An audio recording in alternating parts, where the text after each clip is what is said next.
और state polity में सबसे पहला जो टॉपिक है वो है राज्यपाल। राज्यपाल को इंग्लिश में क्या कहते हैं? गवर्नर।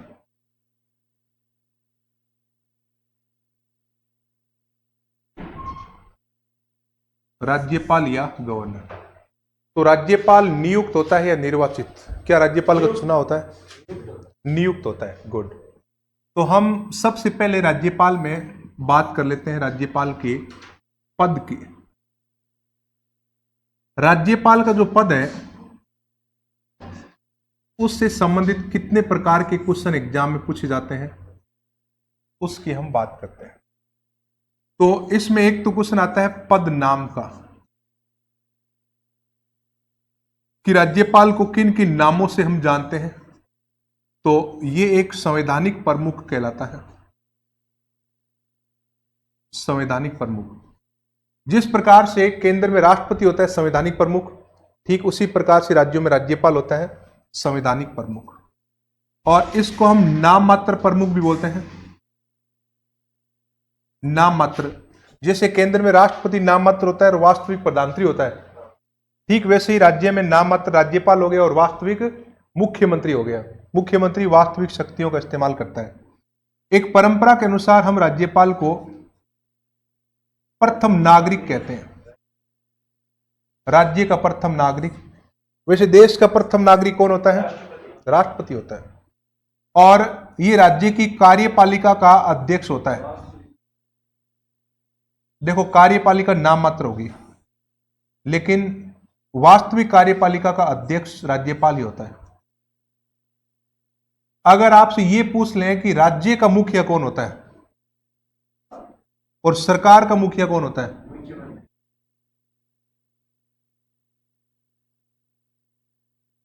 और देश की कार्यपालिका का अध्यक्ष कौन होता है? राष्ट्रपति होता है। और राज्य का मुखिया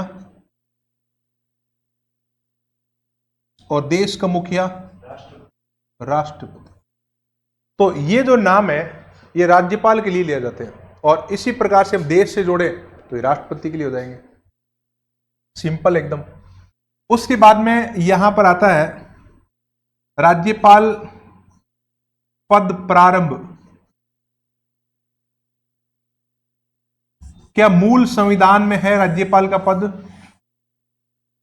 हाँ, बिल्कुल है।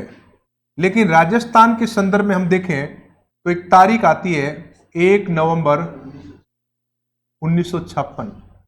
इस तारीख को एक पद खत्म हुआ था और एक पद स्टार्ट हुआ। कौन सा खत्म हुआ? राज प्रमुख। गुड। हाँ, तो एक पद जो समाप्त हुआ था उस समाप्त होने वाले पद को कहते हैं राज प्रमुख। तो राजस्थान के प्रथम राज प्रमुख कौन थे और अंतिम राज प्रमुख कौन थे? ये दो क्वेश्चन आते हैं, लेकिन उत्तर उसका एक ही है, सवाई मान सिंह द्वितीय। सवाई मान सिंह द्वितीय एकमात्र राज प्रमुख बने हैं और ये पद समाप्त कर दिया, और पद प्रारंभ जो किया है वो इसी के स्थान पर किया है, वो है राज्यपाल। अब यहां पर आगे सवाई मान सिंह सेकंड, और यहां पर आगे गुरुमुख निहाल सिंह। राजस्थान के पहले राज्यपाल है गुरुमुख निहाल सिंह, और राजस्थान के अंतिम राज प्रमुख है सवाई मान सिंह द्वितीय। अच्छा, सवाई मान सिंह द्वितीय पहले राज प्रमुख भी है और अंतिम भी है, ये दोनों उसके लिए इस्तेमाल होता है। उसके बाद में हम बात करते हैं कि अनुच्छेद कौन से में राज्यपाल का पद।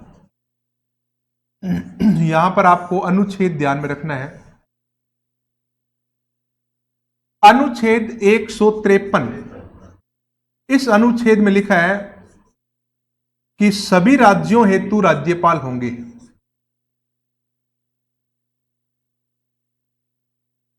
अब सभी राज्यों में क्या अलग अलग राज्यपाल होंगे? जरूरी नहीं है। तो अब यहां पर एक संविधान संशोधन पढ़ना भी जरूरी है आपको, कि कौन से संविधान संशोधन के अंतर्गत यह प्रावधान किया कि 2 या अधिक राज्यों के लिए एक व्यक्ति राज्यपाल हो सकता है। यह संविधान संशोधन था, नहीं,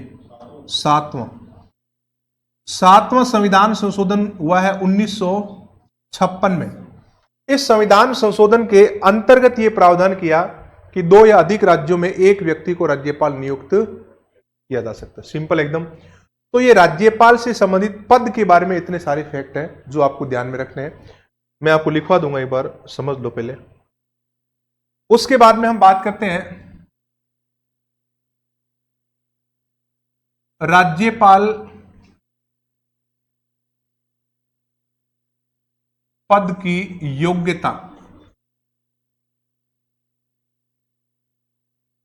योग्यताएं, क्वालिफिकेशंस। राज्यपाल बनने के लिए कौन कौन सी योग्यता जरूरी है, और उन योग्यताओं की हम एक एक करके बात करेंगे, लेकिन इसका अनुच्छेद भी पूछा जाता है। अनुच्छेद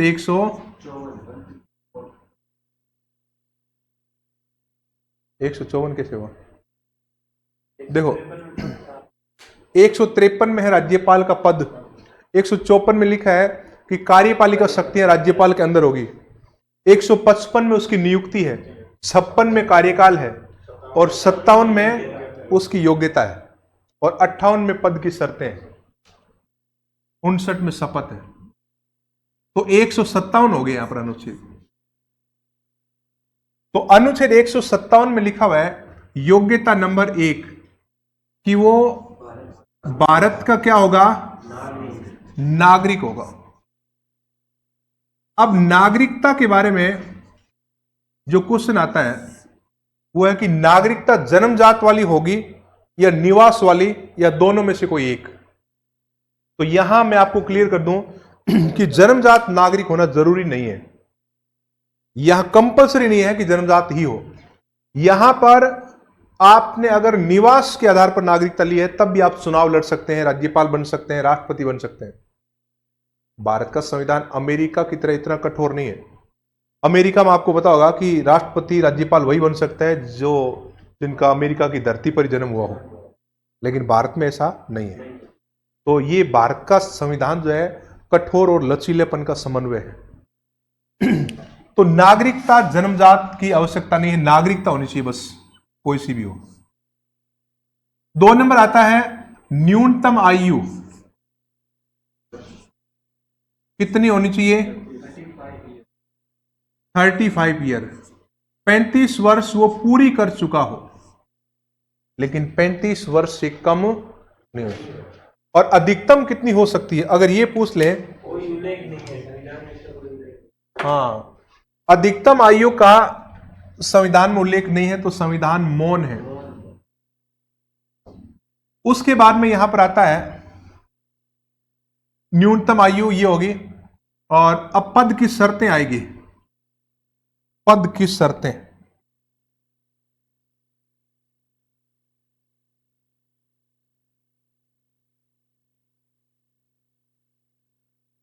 और पद की शर्तों का उल्लेख संविधान के अनुच्छेद 158 में।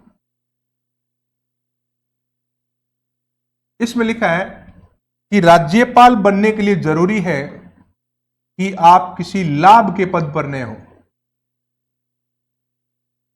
लाभ के पद का मतलब क्या होता है?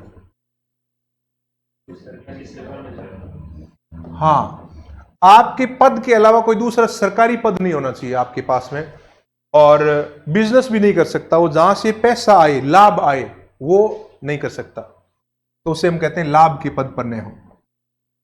और दूसरा यहां पर आता है कि आप संसद के सदस्य नहीं हो सकते। तो क्या मैं विधानमंडल का हो सकता हूं? नहीं।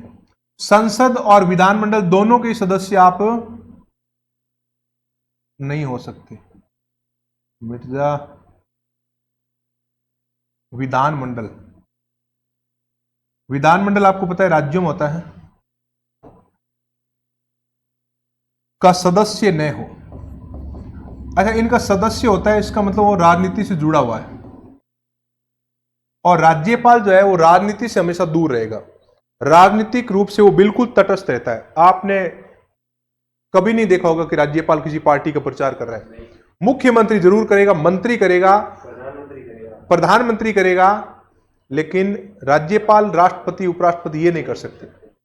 ये पार्टियों से बिल्कुल अलग रहते हैं, ये दलगत राजनीति से ऊपर होते हैं। उसके बाद में इसमें आता है कि आपका वेतन, आपकी शक्तियां,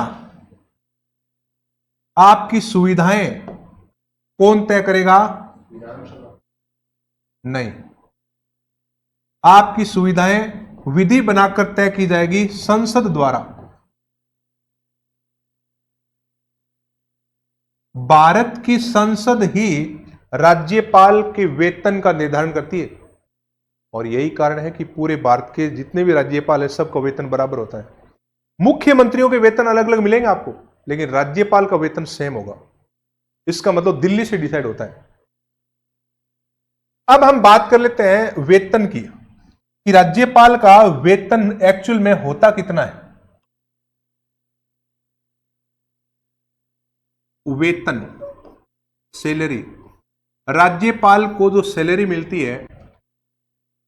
अब वेतन के बारे में जो क्वेश्चन आते हैं कि सैलरी का निर्धारण किसके द्वारा यह सैलरी निर्धारित होगी, और दूसरा क्वेश्चन आता है कि सैलरी कौन प्रदान करेगा, और इनको पेंशन कौन देगा, केंद्र देगा या राज्य सरकार देगी। और उसके अलावा इसमें एक क्वेश्चन आता है, यदि वो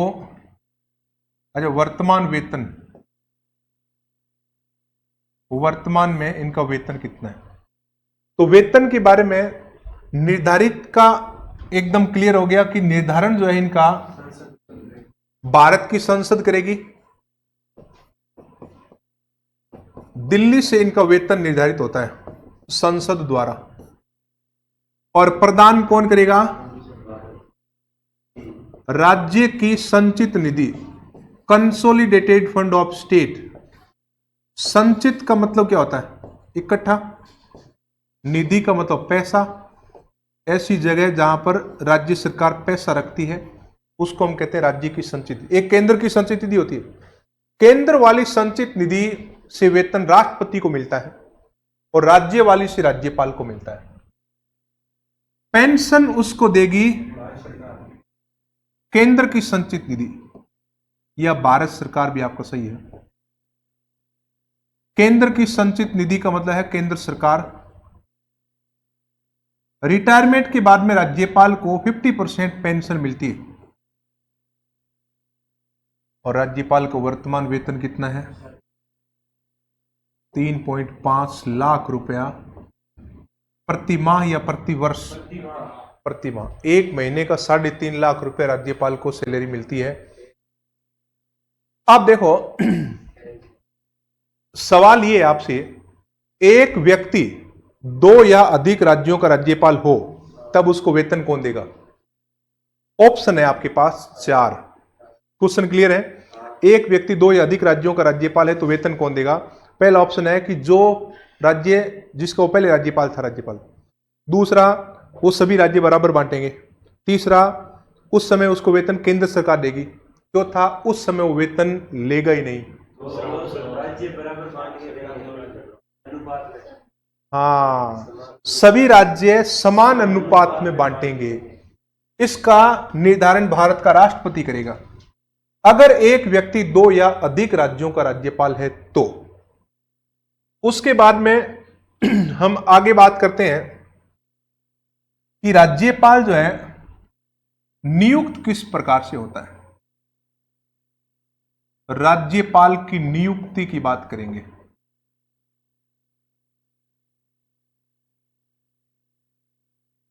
नियुक्ति, अपॉइंटमेंट ऑफ द गवर्नर, इसका उल्लेख अनुच्छेद कौन से में है? 155। 155 जो है ये मैच द फॉलोइंग में क्वेश्चन बार बार आता है एग्जाम में। राज्यपाल की नियुक्ति देखो, अब हम नियुक्ति की बात करेंगे। नियुक्ति करता है भारत का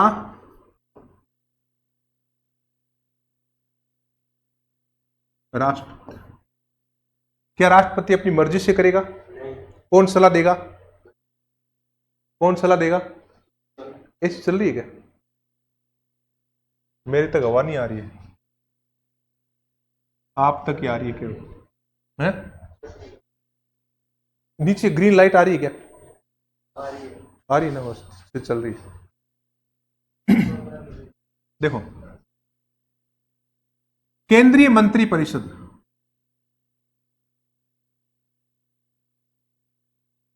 एक मंत्री परिषद है जिसका मुख्य होता है प्रधानमंत्री। इसको हम बोलते हैं केंद्रीय मंत्री परिषद। और इस केंद्रीय मंत्री परिषद का काम है कि राष्ट्रपति को सलाह देना। किसको सलाह देना? राष्ट्रपति को यह सलाह देता है, और राष्ट्रपति इसकी सलाह से राज्यपाल की नियुक्ति करता है। और अगर इसने सलाह नहीं दी तो राष्ट्रपति नियुक्ति नहीं कर सकता। इसलिए अच्छा, इसका अध्यक्ष कौन होता है आपको पता ही है? प्रधानमंत्री। जितने भी राज्यों के राज्यपाल होते हैं वो प्रधानमंत्री के खास खास लोग होते हैं। प्रधानमंत्री जिसको चाहे उसी को राज्यपाल नियुक्त करवा सकता है। अब यहां पर नियुक्ति के बारे में एक परंपरा एग्जाम में आती है। नियुक्ति की परंपरा। नियुक्ति की परंपरा कहती है कि राज्यपाल को निष्पक्ष बनाने के लिए आप बाहरी राज्य से राज्यपाल को बुलाओ। तो यहां पर आ गया कि उसका मूल निवासी न हो, उस राज्य का मूल निवासी न हो, तो वो बाहरी राज्य का होगा। जैसे फॉर एग्जांपल राजस्थान के राज्यपाल अभी कौन है? कलराज मिश्र। और कलराज मिश्र राजस्थान के मूल निवासी नहीं है, उत्तर प्रदेश के है, यूपी के बलिया से आते हैं, तो मूल निवासी नहीं होना चाहिए। अभी कुछ समय पहले आपने देखा होगा कि गुलाब चंद कटारिया को असम का राज्यपाल बनाया है। तो यह परंपरा है कि बाहरी राज्य के लोगों को ही राज्यपाल नियुक्त किया जा सकता है। गुलाब चंद कटारिया को राजस्थान का राज्यपाल कभी नहीं बनाया जा सकता। तो यह परंपरा संविधान में तो नहीं है, लेकिन परंपरा है, परंपरा को तोड़ा भी जा सकता है। केंद्र सरकार चाहे तो नियुक्त कर सकती है राज्य के। चलिए, उसके बाद में हम बात करते हैं कि नियुक्ति की ये जो प्रक्रिया है ये हमने कौन से देश से ली है? नहीं, थोड़ा और सोचिए।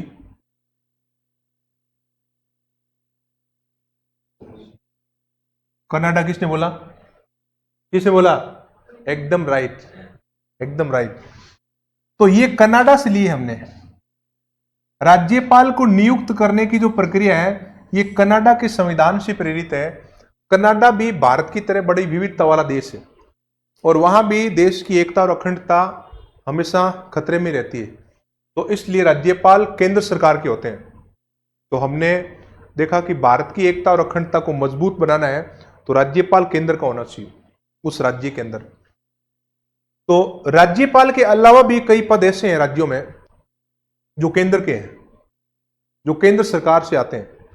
जिले का कलेक्टर, जिले का एसपी, आईपीएस ऑफिसर सारे, आईएएस अधिकारी सारे, और ये बड़े बड़े पदों पर होते हैं राज्य में। इनकी भर्तियां केंद्र सरकार करती है, ट्रेनिंग केंद्र सरकार देती है, वेतन केंद्र सरकार बताती है कि इतना देना है इसको, इनको इतनी सुविधाएं देनी है।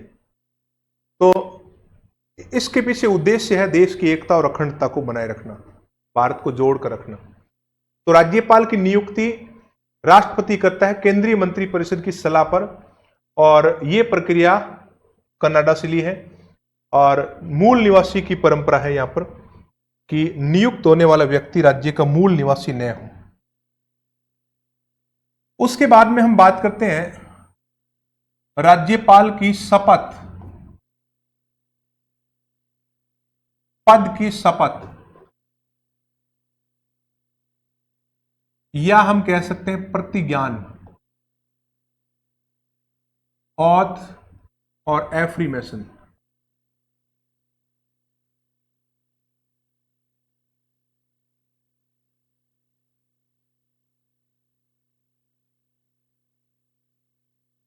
संविधान के अनुच्छेद कौन से में है?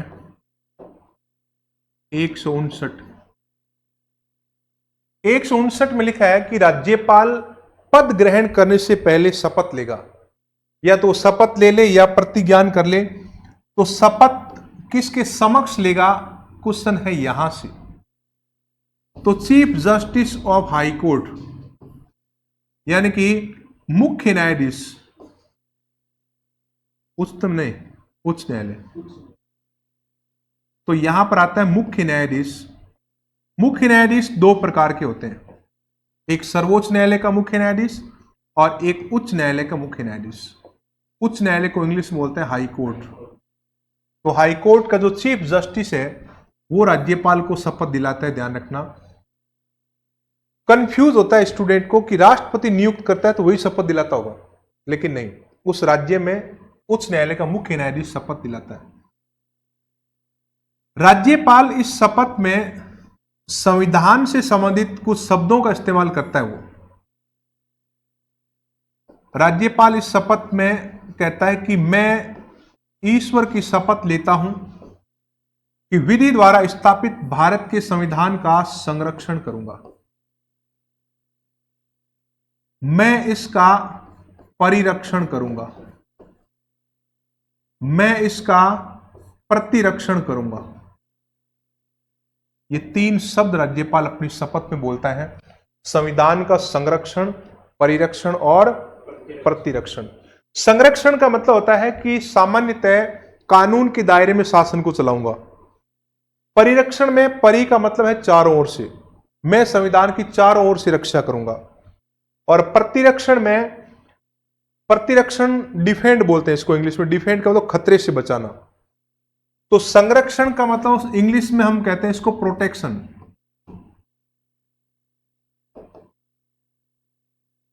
और परिरक्षण को इंग्लिश में कहेंगे प्रिजर्व, और प्रतिरक्षण को हम कहेंगे डिफेंड, खतरे से बचाना। तो राज्यपाल अपनी शपथ में तीन शब्दों का इस्तेमाल करता है, संरक्षण, परिरक्षण, प्रतिरक्षण। तो बताओ शपथ कौन दिलाता है राज्यपाल को? हाईकोर्ट का मुख्य न्यायाधीश। शपथ का उल्लेख किस अनुच्छेद में है? 159, 159। और राज्यपाल की नियुक्ति कौन करता है? राष्ट्रपति। नियुक्ति किस अनुच्छेद में होती है? 155 में। और नियुक्ति की प्रक्रिया कौन से देश से लिए? कनाडा। और नियुक्ति की परंपरा क्या है? दूसरे राज्य का होना चाहिए, मूल निवासी उस राज्य का न हो। उसके बाद में हम बात करते हैं राज्यपाल का कार्यकाल।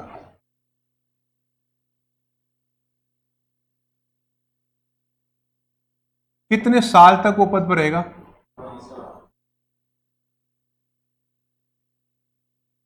कार्यकाल, टर्म या टेन्योर।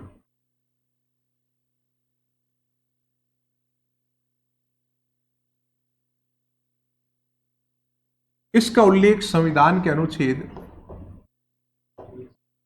156 में है, आर्टिकल 156। और इसमें लिखा है राज्यपाल के कार्यकाल के बारे में कि राज्यपाल का कार्यकाल होगा 5 वर्ष। कितना होगा? 5 साल। क्या 5 साल से पहले वो घर जा सकता है? त्याग पत्र दे सकता है? क्या उसका कार्यकाल घट सकता है? क्या 5 साल के बाद वो रह सकता है? कार्यकाल बढ़ सकता है? ये जो हाँ बोल रहे हैं ना, अब मैं कारण पूछूंगा आपको। तो बताओ सुरेश कि कार्यकाल घटेगा कब? ठीक है, जब वो दे देगा अपना त्याग पत्र। एक कंडीशन आ गई, और त्याग पत्र देगा किसको? हाँ, राज्यपाल हमेशा ध्यान रखना है त्याग पत्र राष्ट्रपति को देता है। और क्या कंडीशन है कि वो कार्यकाल उसका घट जाता है?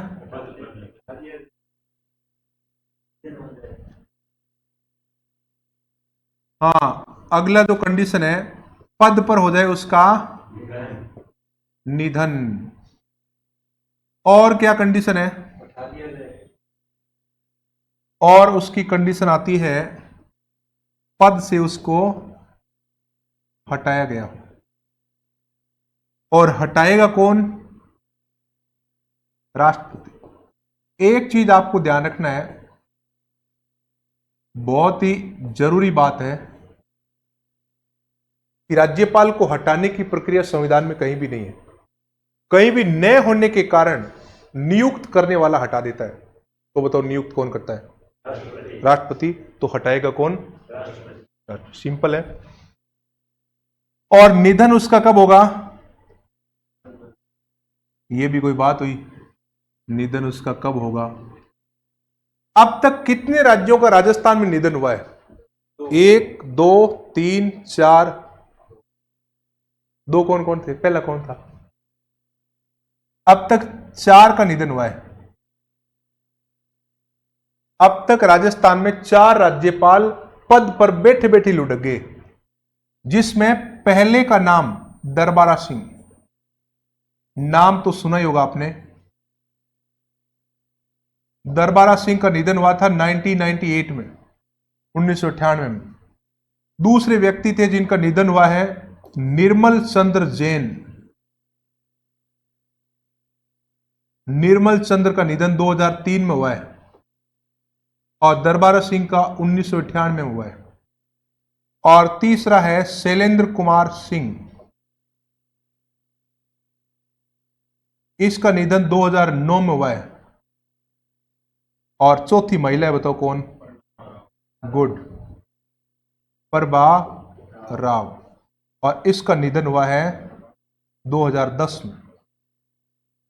तो ये 4 राज्यपाल हैं जिनका पद पर निधन हुआ है राजस्थान में। इनमें सबसे ज्यादा क्वेश्चन दरबारा सिंह के पूछे गए हैं। उसके बाद में ये इंपॉर्टेंट बहुत ज्यादा इसलिए है क्योंकि महिला, पद पर निधन होने वाली एकमात्र महिला, पहली कह दो या एकमात्र कह दो। उसके बाद में हम बात करते हैं कि राज्यपाल का कार्यकाल बढ़ सकता है क्या? कितनी परिस्थितियों में बढ़ेगा? चुनाव में देरी हो जाए। और सट्टे मत मार, देख लेना फिर चुनाव नहीं होता है राज्यपाल का। देखो, हाँ, नियुक्ति में देरी हो जाए, यानी कि आप ऐसे कह सकते हैं उत्तराधिकारी न पहुंचे। अगर उसका उत्तराधिकारी समय पर न पहुंचे तो वो पद नहीं छोड़ेगा। एक तो कंडीशन ये होगी। दूसरी कंडीशन है कि राष्ट्रपति उसे चाहे तो पुनः नियुक्त कर दे। राज्यपाल की दोबारा नियुक्ति हो सकती है, पुनः नियुक्ति हो सकती है। तो इन 2 कंडीशन में राज्यपाल का कार्यकाल बढ़ सकता है। बाकी राष्ट्रीयपातकाल का प्रभाव राज्यपाल के पद पर नहीं पड़ता है। आम चुनाव से जो पद बनते हैं ना, उनका राष्ट्रीयपातकाल लगने पर कार्यकाल बढ़ जाता है। जैसे मुख्यमंत्री है, विधानसभा है, केंद्र में प्रधानमंत्री है, ये लोकसभा है, इनका कार्यकाल राष्ट्रीयपातकाल में बढ़ता है। हाँ, क्योंकि चुनाव नहीं होता है उस समय। तो ये था राज्यपाल का कार्यकाल। और उसके बाद में हम बात करते हैं राज्यपाल कार्यकाल के बाद में उसकी कार्य और शक्तियां। राज्यपाल के कार्य एवं शक्तियां, पावर्स एंड फंक्शंस।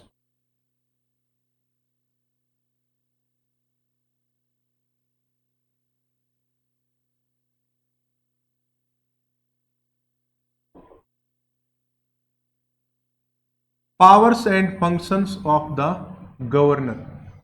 कार्य और शक्तियों में सबसे पहली जो शक्ति है हमारी, वो है कार्यपालिका से संबंधित। तो राज्यपाल की पहली शक्ति का नाम है कार्यपालिका शक्ति, एग्जीक्यूटिव पावर।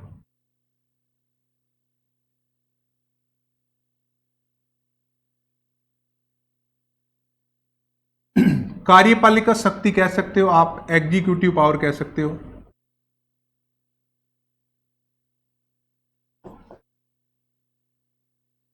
एग्जीक्यूटिव का मतलब हो गया कि लागू करने वाला, सरकार से संबंधित जितने भी काम है राज्यपाल के हिसाब से होते हैं, राज्यपाल के नाम से होते हैं।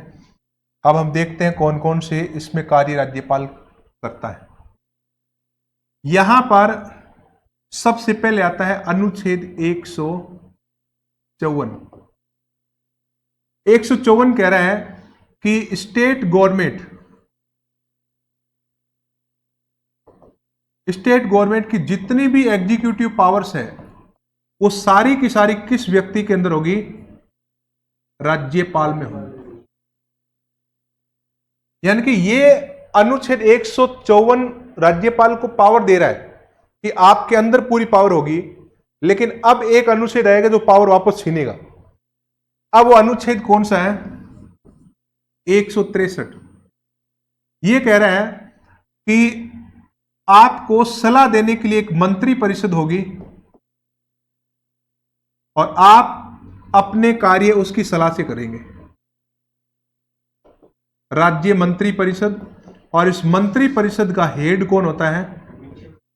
मुख्यमंत्री। सलाह हेतु मंत्री परिषद, और यह राज्यपाल को सलाह देती है। अब इसी अनुच्छेद में बात लिखी है कि राज्यपाल अपनी विवेक शक्ति को छोड़कर बाकी सभी कार्य इसकी सलाह से करेगा। अब यह चीज जो है आपके लिए बिल्कुल नई है, अलग है, कि जो सलाह मिल रही है उसमें विवेक शक्ति अगर आ जाए तो उसका इस्तेमाल राज्यपाल खुद करेगा। तो अब इसमें एक बात आ गई, और विवेक शक्ति का मतलब होता है राज्यपाल अपनी बुद्धि से भी कुछ काम करता है। वहां पर वो किसी की सलाह नहीं लेता है। मुख्यमंत्री को बर्खास्त करना हो, मुख्यमंत्री से बहुमत सिद्ध करवाना हो, अल्पमत के टाइम में मुख्यमंत्री अगर त्यागपत्र नहीं दे तो उसको हटाना हो, तो ये सारी विवेक शक्तियां हैं। तो इनको छोड़ दें तो बाकी सभी कार्य वो मंत्री परिषद की सलाह से करता है। ये कार्यपालिका शक्ति का पार्ट है। उसके बाद में यहां पर अनुच्छेद आता है 164, आर्टिकल 164। इसमें लिखा है कि सीएम की नियुक्ति राज्यपाल करेगा और अन्य मंत्रियों की नियुक्ति भी राज्यपाल करेगा मुख्यमंत्री की सलाह से। तो यहां पर अन्य मंत्री और सीएम की नियुक्ति की बात की जा रही है। अनुच्छेद 164 के अनुसार मुख्यमंत्री की नियुक्ति राज्यपाल करेगा और अन्य मंत्रियों की नियुक्ति मुख्यमंत्री की सलाह के बाद राज्यपाल द्वारा की जाएगी। लेकिन करेगा राज्यपाल ही। जिनके पीछे मंत्री मंत्री मंत्री लगा है वो सब राज्यपाल द्वारा नियुक्त होंगे। उसके बाद में हम बात करते हैं कार्यपालिका शक्ति में अनुच्छेद 165। बहुत ही इंपॉर्टेंट अनुच्छेद है ये 165। नाम तो सुना ही होगा, महाधिवक्ता। महाधिवक्ता जो होता है, जिसको हम इंग्लिश में कहते हैं एडवोकेट जनरल।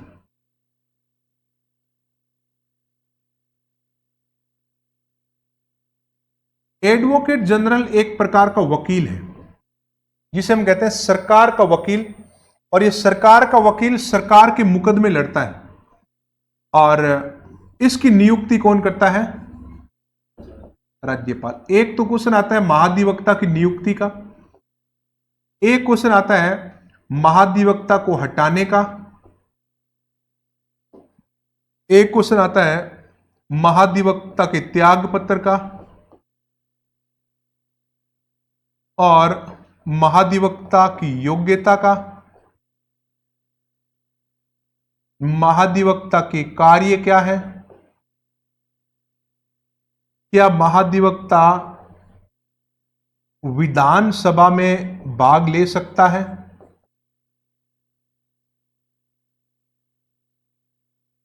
विधानसभा में भाग लेना। तो इतने सारे क्वेश्चन महाधिवक्ता के बारे में पूछे जाते हैं। देखो, नियुक्ति एकदम सिंपल है, राज्यपाल ही करेगा, और हटाने की पावर भी राज्यपाल के पास है, और त्याग पत्र भी वो किसको देगा? राज्यपाल को। तो ये तीनों सेम है, जिसमें गवर्नर को पावर मिल रही है।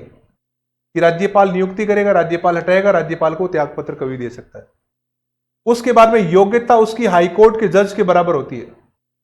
एक हाईकोर्ट का जज बनने के लिए उसको 10 साल वकालत का अनुभव होना चाहिए, या वो 10 साल कहीं जज रहा हो। इन दोनों में से एक योग्यता अगर है तो वो महाधिवक्ता बन सकता है। जैसे केंद्र में महान्यायवादी होता है, वैसे राज्यों में महाधिवक्ता होता है। कार्यों की बात करें तो सरकार को कानूनी सलाह देता है, हाईकोर्ट में सरकार के पक्ष रखता है, सरकार के मुकदमे लड़ता है। ये चाहे तो अपनी निजी प्रैक्टिस भी कर सकता है, लेकिन सरकार के खिलाफ कोई मुकदमा नहीं लड़ेगा, सरकार को हमेशा बचाएगा। ये विधानसभा में भाग लेता है। ये विधानसभा में सरकार का पक्ष रखना जरूरी है। कई बार कानूनी दांव पेच सरकार के मंत्रियों को समझ में नहीं आते हैं, तो ये विधानसभा में बैठा रहता है और जरूरत पड़ने पर वो भाषण भी दे सकता है, बोल सकता है, लेकिन मतदान नहीं कर सकता। मतदान केवल विधायक ही करते हैं। ये कोई विधायक नहीं है, एक वकील है, सरकार का वकील। तो उसकी नियुक्ति राज्यपाल के द्वारा की जाती है। उसके बाद में यहां पर अनुच्छेद की बात करते हैं हम 166।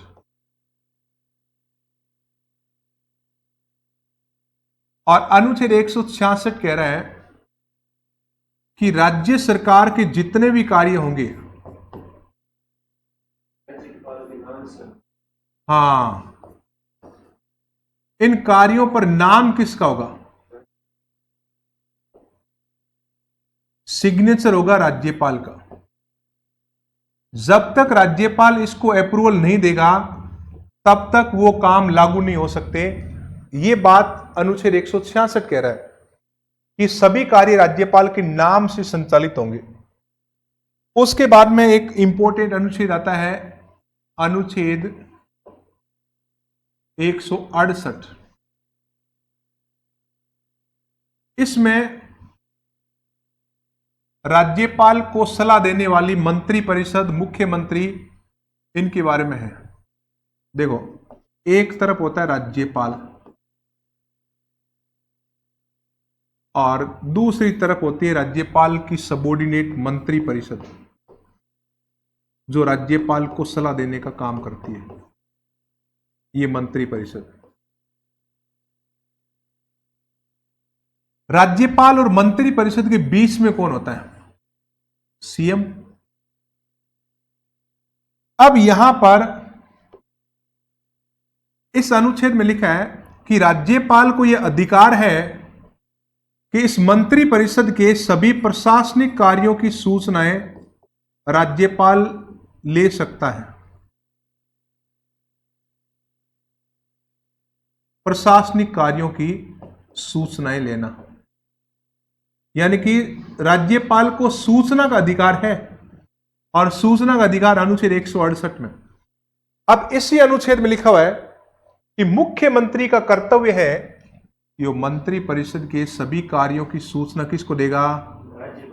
राज्यपाल को देगा। एकदम सिंपल है। तो 168 जो है वो सूचना का अधिकार देता है राज्यपाल को। ये बहुत ही इंपॉर्टेंट अनुच्छेद, जिसमें मुख्यमंत्री का कर्तव्य है और राज्यपाल का अधिकार है, दोनों चीजें इसमें। उसके बाद में राज्यपाल कुछ नियुक्तियां करता है। राज्य में राज्यपाल के द्वारा नियुक्तियां,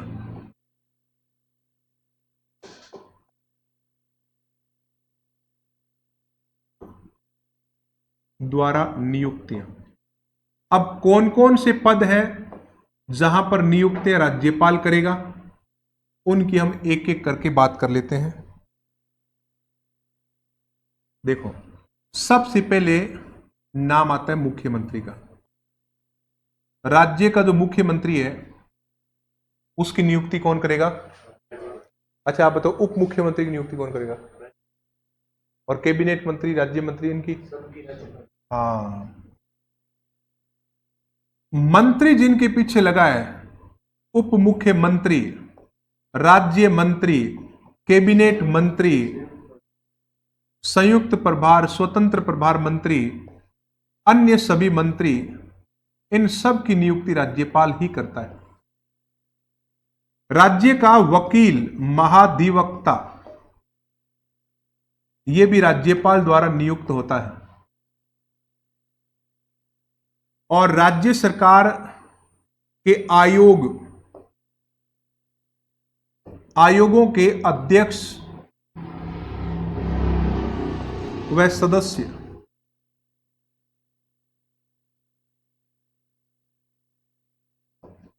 अब आयोग कौन सा? जैसे राज्य निर्वाचन आयोग, राज्य लोक सेवा आयोग, राज्य महिला आयोग, राज्य सूचना आयोग, ये जितने भी आयोग हैं उन सब पर नियुक्तियां राज्यपाल के द्वारा की जाती है। उसके बाद में यहां पर आता है कि राज्य सरकार के जितने भी विश्वविद्यालय हैं, राज्य सरकार के विश्वविद्यालयों के कुलपति, यहां पर राज्यपाल कुलाधिपति होता है, चांसलर। कुलपति को इंग्लिश में बोलते हैं वीसी, वाइस चांसलर, और कुलाधिपति को बोलते हैं चांसलर। तो चांसलर तो राज्यपाल खुद हो गया, और वाइस चांसलर उस यूनिवर्सिटी का सीनियर मोस्ट कोई प्रोफेसर हो गया, उसकी नियुक्ति राज्यपाल करेगा। लेकिन ध्यान रखना है, विश्वविद्यालय 3 प्रकार के होते हैं। यूनिवर्सिटी कितनी प्रकार की? 3। एक केंद्रीय विश्वविद्यालय, एक राज्य सरकार का, और एक निजी प्राइवेट विश्वविद्यालय। तो केंद्रीय विश्वविद्यालयों का कुलाधिपति भारत का राष्ट्रपति होता है, और राज्य विश्वविद्यालय राज्यपाल हो गए राज्य सरकार वालों का, और निजी वालों का निजी वाले खुद ही होते हैं। भारत में एक यूनिवर्सिटी ऐसी है जिसका कुलाधिपति प्रधानमंत्री होता है। पश्चिम बंगाल में आपने यूनिवर्सिटी का नाम सुना होगा, विश्व भारती शांति निकेतन। इसकी स्थापना 1921 में रविंद्रनाथ टैगोर ने की थी, और इस विश्वविद्यालय का जो कुलाधिपति है वो भारत का प्रधानमंत्री होता है। तो कुलाधिपतियों के बारे में क्वेश्चन कई बार पूछा जाता है, तो राज्यपाल हमेशा ध्यान रखना है, कुलाधिपति राज्य सरकार के विश्वविद्यालयों का होगा, न कि केंद्रीय और निजी। तो ये थी अपनी कार्यपालिका शक्तियां, और अब आप लिखना स्टार्ट करें। मैं आपको बोलता हूं और आप उसको लिखना।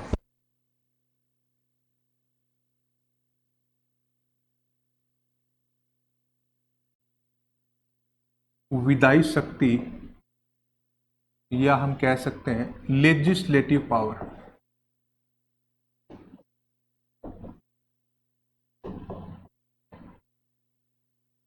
लेजिस्लेटिव जो शब्द है वो विधायिका से संबंधित है, और विधायिका का मतलब होता है कानून बनाने वाली मशीनरी, जिसके द्वारा विधियों का निर्माण किया जाता है। अब ये पूरी की पूरी जो शक्ति है वो विधायिका के बारे में है, और जिसको हम कहते हैं राज्य का विधानमंडल।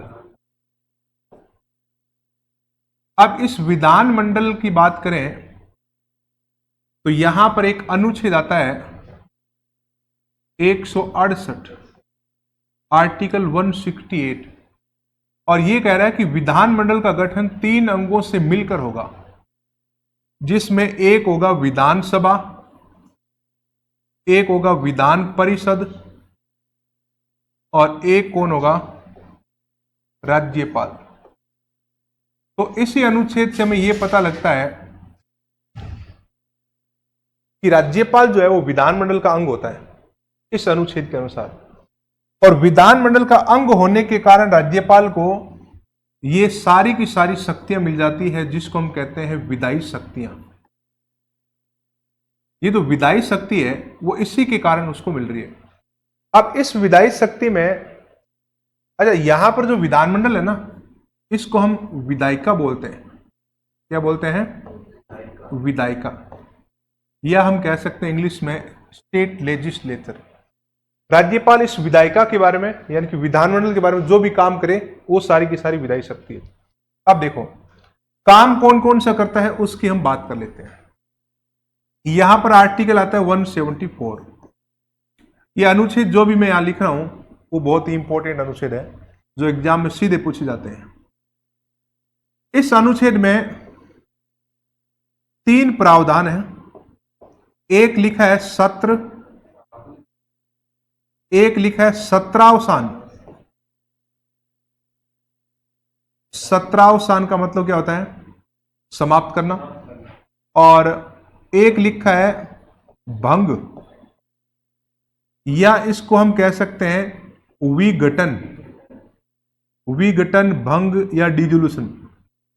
राज्यपाल विधानमंडल के सत्र को बुलाने की और समाप्त करने की घोषणा जो करता है वो अनुच्छेद 174 ही है। देखो, सत्र को आहूत किया जाता है, ये ध्यान रखना। आहूत जो शब्द है उसका मतलब होता है बुलाना, और सत्रावसान का मतलब क्या होता है? समाप्त करना। Very good. और विघटन का मतलब क्या होता है? सदन को भंग करना। कौन से सदन को? या दो सदन है, विधानसभा या विधान परिषद? हाँ, ये विधानसभा को भंग किया जाता है अनुच्छेद 174 में। विधान परिषद कभी भी भंग नहीं। विधान परिषद भारत का एकमात्र ऐसा सदन है जिसको समाप्त कर सकते हैं लेकिन भंग नहीं कर सकते। और विधानसभा की अगर राजस्थान के संदर्भ में बात करें तो अब तक 2 बार विधानसभा भंग हुई है राजस्थान में। कितनी बार? 2 बार। पहली बार भंग हुई है 1980 में भैरव सिंह के टाइम। दूसरी बार भंग हुई है 1992 में भैरव सिंह के टाइम। और ये जो विधानसभा थी 6वीं विधानसभा थी और ये 9वीं विधानसभा थी जो समय से पहले भंग हुई है। तो भंग 174 के अनुसार होती है। उसके बाद में हम बात कर लेते हैं कि विधानमंडल के जो सत्र है, सत्र जिसको हम कहते हैं इंग्लिश में सेशन, ये टोटल जो है एक साल में कितने आते हैं? 3 आते हैं। साल के पहले सत्र का नाम है बजट सत्र। ये साल का पहला सत्र है जो फरवरी में आता है और जाता कब है?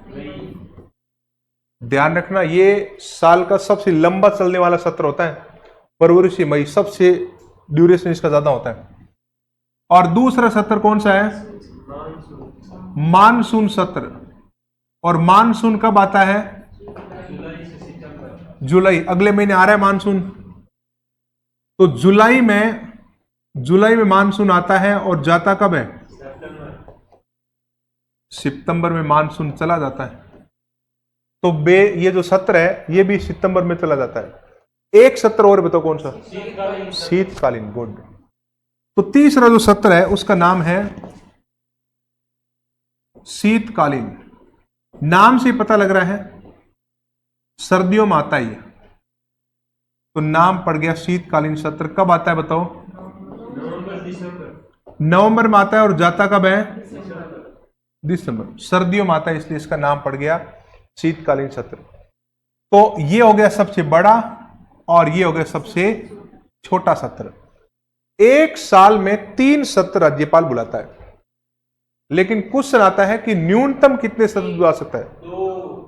न्यूनतम 2 सत्र अनिवार्य है। 2 सत्रों के बीच में अधिकतम अंतराल 6 महीने। गुड। ये चीजें केंद्र और राज्यों में समान रूप से लागू है। न्यूनतम 2 सत्र अनिवार्य है और 2 सत्रों के बीच में अंतराल कितना अनिवार्य है? अंतराल हो सकता है कितना? 6 माह। यानी कि 6 महीने से ज्यादा गैप नहीं होना चाहिए 2 सत्रों के बीच में। तो ये सत्र के बारे में है। और सत्र का प्रावधान संविधान के अनुच्छेद कौन से में है?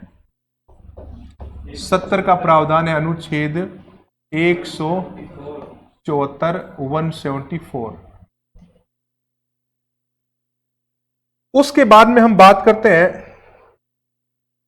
कि राज्यपाल कुछ पदों पर नियुक्तियां करता है। तो मनोनीत के बारे में हम बात कर लेते हैं थोड़ी सी। राज्यपाल कुछ पदों पर मनोनीत करता है, तो यहां पर हम बात करेंगे राज्यपाल द्वारा मनोनीत सदस्य। एक होता है मनोनीत और एक होता है निर्वाचित। दोनों अलग अलग होते हैं। निर्वाचित चुनाव जीत कर आता है और मनोनीत हाँ सीधा गुणों के आधार, मन मर्जी से नहीं, गुणों के आधार पर। उसमें कोई खास हाँ, काबिलियत होती है, खास विशेषता होती है गुणों के आधार पर। आप देखो, मनोनीत करने का जो प्रावधान है वो संविधान में अनुच्छेद 171 में किया गया है, 171(3), जिसमें लिखा है कि यदि राज्य में विधान परिषद हो, क्या हो? विधान परिषद। क्या राजस्थान में विधान परिषद है? नहीं है। तो राजस्थान में तो ये चीज लागू नहीं होगी। अगर राजस्थान में कभी विधान परिषद बन जाए तो ये लागू होगा। अगर बन जाए तो विधान परिषद के कुल सदस्यों का 1/6 सदस्य राज्यपाल के द्वारा मनोनीत होंगे, ये मनोनीत किए जाएंगे। अब ये मनोनीत कौन से क्षेत्रों से होंगे? तो कला क्षेत्रों से आएंगे, साहित्य क्षेत्रों से आएंगे, विज्ञान से आएंगे, हाँ एक और है सहकारिता आंदोलन। सहकारी आंदोलन एक प्रकार की समाज सेवा ही है। इन 4 क्षेत्रों से राज्यपाल विधान परिषद मनोनीत करता है। देखो ये चीज आप केंद्र में लागू कर सकते हो। राष्ट्रपति मनोनीत करता है 12 सदस्य। कहां पर? राज्यसभा में। राज्यसभा में जिस प्रकार से राष्ट्रपति 12 सदस्यों को मनोनीत करता है, ठीक उसी प्रकार से राज्यपाल राज्य की विधान परिषद में 1/6 सदस्यों को मनोनीत करता है। क्या होता है? एंग्लो इंडियन अभी खत्म हो गया ना। आंग्ल भारतीयों वाला पहले था, अब नहीं है। 2021 में एक संविधान संशोधन किया मोदी सरकार ने, 104वां जो संविधान संशोधन था, कॉन्स्टिट्यूशन अमेंडमेंट 2020-21 का, ये 20 में किया था, 21 में लागू कर दिया था, कोविड काल में किया था। और इसमें चेंज ये किया कि एससी और एसटी का जो राजनीति में आरक्षण है उसको 10 साल आगे बढ़ाया जाए और आंग्ल भारतीयों का आरक्षण खत्म कर दिया जाए। तो आंग्ल भारतीयों का आरक्षण इसमें खत्म किया गया है। यह आरक्षण से संबंधित संविधान संशोधन है। और आरक्षण एक एससी और एसटी का और एक आंग्ल भारतीयों का। तो अब यहां से क्या किया, एससी और एसटी का जो आरक्षण है उसको तो आगे बढ़ा दिया 2030 तक, कि 2030 तक इनको आरक्षण हो रहेगा, और आंग्ल भारतीयों का आरक्षण समाप्त कर दिया। अब भारत में आंग्ल भारतीयों का आरक्षण कहीं भी नहीं है, ये ध्यान रखना। कुछ राज्यों में आंग्ल भारतीय, जैसे तमिलनाडु, महाराष्ट्र, वेस्ट बंगाल, वहां आंग्ल भारतीय रहते हैं, तो वहां की विधानसभा में भी एक सदस्य मनोनीत करने का प्रावधान था पहले, अनुच्छेद 333 में, कि राज्यपाल एक आंग्ल भारतीय को विधानसभा में मनोनीत करेगा अगर आपके राज्य में है तो अब उसको खत्म कर दिया, ये ध्यान रखना आपको। उसके बाद में हम बात करते हैं राज्यपाल की अध्यादेश शक्ति।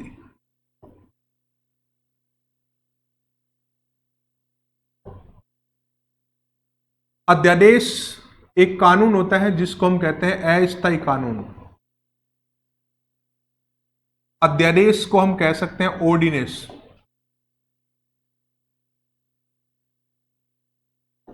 Ordinance power. इसका उल्लेख अनुच्छेद कौन से में है? 213। गुड।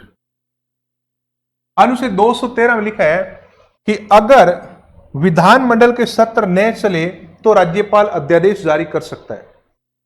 लेकिन आपको ध्यान ये रखना है कि अध्यादेश जो होता है वो एक अस्थायी कानून है, और विधानमंडल जब सत्र में नहीं होती है उस समय जारी किया जाता है।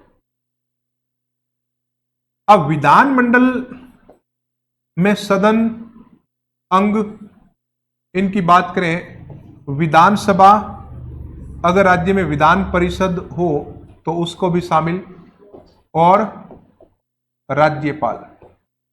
इन 3 अंगों से मिलकर बनता है राज्य में विधानमंडल, और इस मशीनरी का काम है कानून का निर्माण करना और सरकार को कंट्रोल करना। अब देखिए यहां पर इस विधानमंडल में विधेयक लाए जाते हैं। क्या लाए जाते हैं? विधेयक। और इस विधेयक को ही हम कहते हैं इंग्लिश में बिल।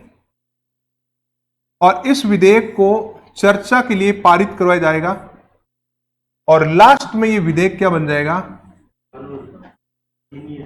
अधिनियम बन जाएगा। और इस अधिनियम को इंग्लिश में कहते हैं एक्ट। और यही पक्का कानून होता है। इसको विधि कह सकते हो आप, कानून कह सकते हो आप, लॉ कह सकते हो, एक्ट कह सकते हो। देखो, विधेयक विधानसभा में पास हुआ, फिर विधान परिषद में जाएगा और फिर राज्यपाल के पास जाएगा और राज्यपाल अप्रूवल देगा। अप्रूवल देते हुए बन जाएगा अधिनियम।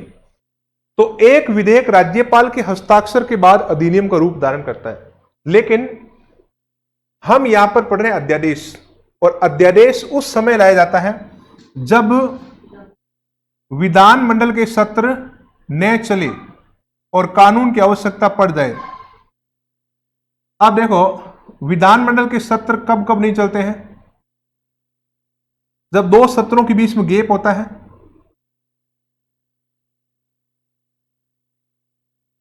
ये लो, अब देखो, एक सत्र आया जिसका नाम है बजट सत्र। गया कब? बजट सत्र फरवरी मई में गया। और वापस अगला सत्र कब आएगा? जुलाई में। बीच में कुछ गैप है, जून का गैप आ गया। इस जून में अभी महीना चल रहा है गैप वाला। अभी सरकार को अगर जरूरत पड़ जाए कि अभी का अभी हमें कानून चाहिए चाहिए, नहीं तो जनता का नुकसान हो सकता है, ऐसी कंडीशन में संविधान का अनुच्छेद 213 राज्यपाल को कहता है कि आप पहले उसको अप्रूवल दे दें, पारित होने से पहले। तो सरकार इस विधेयक को कहां रखेगी? सीधा राज्यपाल के पास। और राज्यपाल उसके ऊपर साइन कर देगा और साइन करते हुए अधिनियम बन जाएगा। लेकिन ऐसा जो अधिनियम है वो अस्थायी कानून होता है। क्या होता है वो? अस्थायी। और इसी अस्थायी को हम ऑर्डिनेंस या अध्यादेश कहते हैं। लेकिन अब ये कह रहा है कि इसकी जो मान्यता है अधिकतम 6 माह तक है। कितने महीने तक? 6 माह तक। 6 महीने के अंदर अंदर सत्र आ जाएगा और पास करवा लेना, और नहीं पास करवाया तो रिजेक्ट हो गया, कानून आपका रिजेक्ट हो गया। सत्र आने के बाद कितने समय में पास होगा? हाँ, अगर सत्र आ गया है तो पारित करवाने के लिए आपको टाइम 6 सप्ताह का मिलेगा। और 6 सप्ताह में कितने दिन होते हैं? और 1 सप्ताह में कितने दिन हो गए? और 1 हफ्ते में? 1 हफ्ते में कितने दिन होते हैं? और सप्ते में? हफ्ता और सप्ताह में कोई अंतर नहीं है। अब तो गुरुजी मार दू उदड़ हुआ है। हाँ, अब भ्रंश हो गया ना। सह को है बोलने से हफ्ता बन गया। सप्ताह ही है एक्चुअली, वो सप्ताह ही है। क्यों नितिन, आप क्या बोलते हो? सप्ताह या हफ्ता? सप्ताह बोलते हो? हफ्ता? हाँ, एक्चुअली में सप्ताह ही है वो। तो सप्ताह, 6 सप्ताह के अंदर अंदर वो पास हो जाना चाहिए। अगर पास नहीं हुआ तो कानून रिजेक्ट है वो। तो इसे हम कहते हैं अध्यादेश शक्ति। उसके बाद में हम बात करते हैं विधायी शक्ति का। अगला पार्ट है विधेयकों पर स्वीकृति।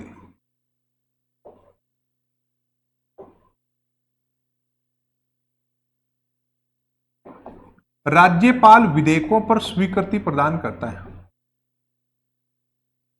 और इसका उल्लेख संविधान के अनुच्छेद कौन से में है? 200, केवल 200। अनुच्छेद 200 कहता है कि विधानमंडल जो विधेयक पारित किए हैं उन विधेयकों पर राज्यपाल का हस्ताक्षर होना बहुत जरूरी है, और अगर हस्ताक्षर नहीं है विधानमंडल के विधेयकों पर तो वो विधेयक कानून नहीं बनेगा। विधानसभा होगी, विधान परिषद हो गया और गवर्नर हो गया यानी कि राज्यपाल। अब देखो, विधेयक जब दोनों सदनों में पास हो जाता है, विधेयक हमने रखा विधानसभा में, बिल रखा विधानसभा में,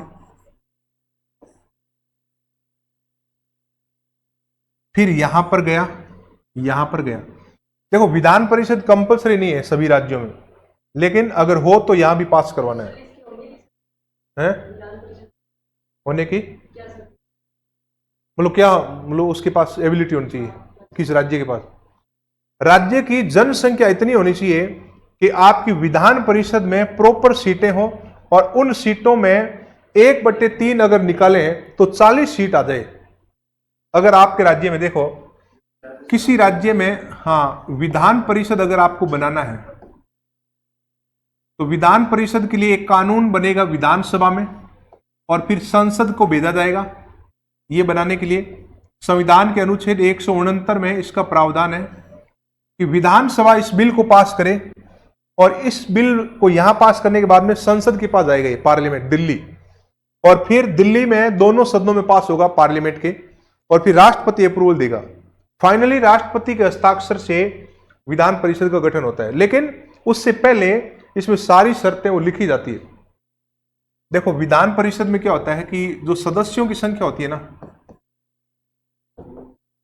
वो सदस्यों की संख्या विधानसभा की कुल संख्या के 1/3 अधिकतम हो सकती है, और न्यूनतम सदस्य 40 होना जरूरी है। न्यूनतम कितने? 40। ये 1/3 विधानसभा की कुल संख्या का 1/3 अगर 40 से कम आ रहा है तो आप एलिजिबल नहीं हो विधान परिषद। हाँ, नहीं बनेगी। तो इसलिए भारत में अभी वर्तमान में 6 राज्यों में ही विधान परिषद है। कितने राज्यों में है? 6 राज्यों में। जम्मू कश्मीर में है, उत्तर प्रदेश में है, महाराष्ट्र में है, बिहार में है, आंध्र प्रदेश में है, और कर्नाटक में है, और तेलंगाना में। 1 2 3 4 5 6। तेलंगाना में नहीं है अभी, इतना ही है।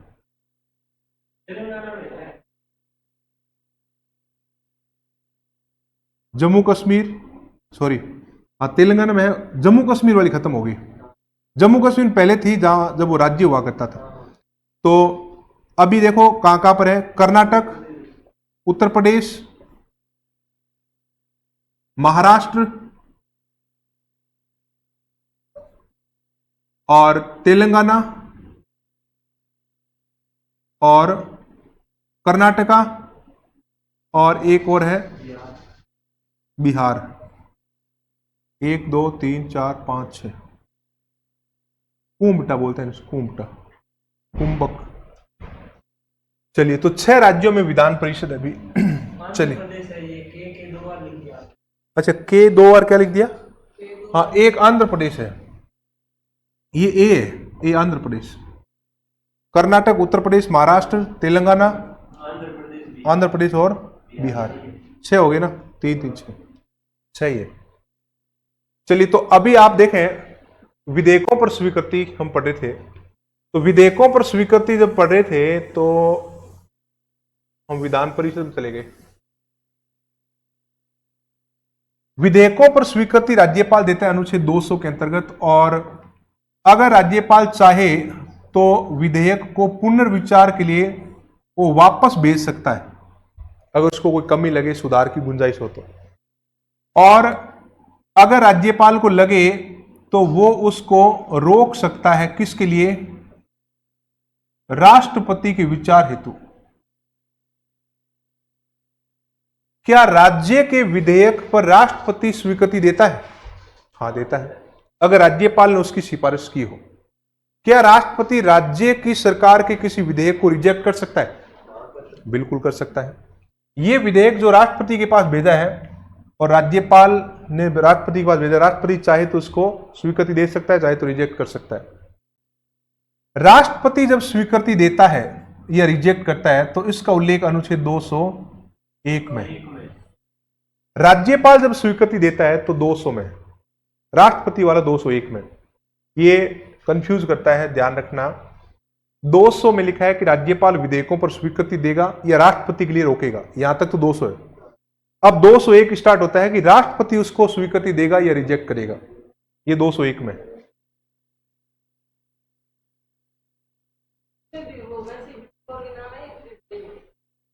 देखो वीटो पावर एक्चुअल में जो शब्द आता है ना वीटो, उसका मतलब रोकना। जब वो रोकता है वो वीटो ही है। राष्ट्रपति के भेजा है ना वो वीटो ही है, और पुनर्विचार के लिए बात भेजा है तो वीटो है। हाँ उसको वीटो वैसे बोलचाल में बोलते हैं वीटो पावर, लेकिन संविधान में ऐसा वीटो पावर शब्द का है नहीं उल्लेख। राष्ट्रपति के लिए भी नहीं है, राज्यपाल के लिए भी नहीं है, लेकिन परिस्थितियों के अनुसार वो वीटो पावर का इस्तेमाल करते हैं। उसके बाद में हम बात करते हैं राज्यपाल की अगली शक्ति, जिसका नाम है वित्तीय शक्ति।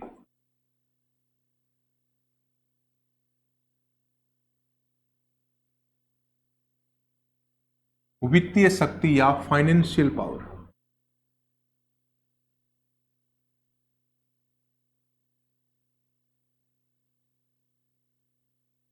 Financial power. अब वित्तीय शक्ति में एक अनुच्छेद आता है 202।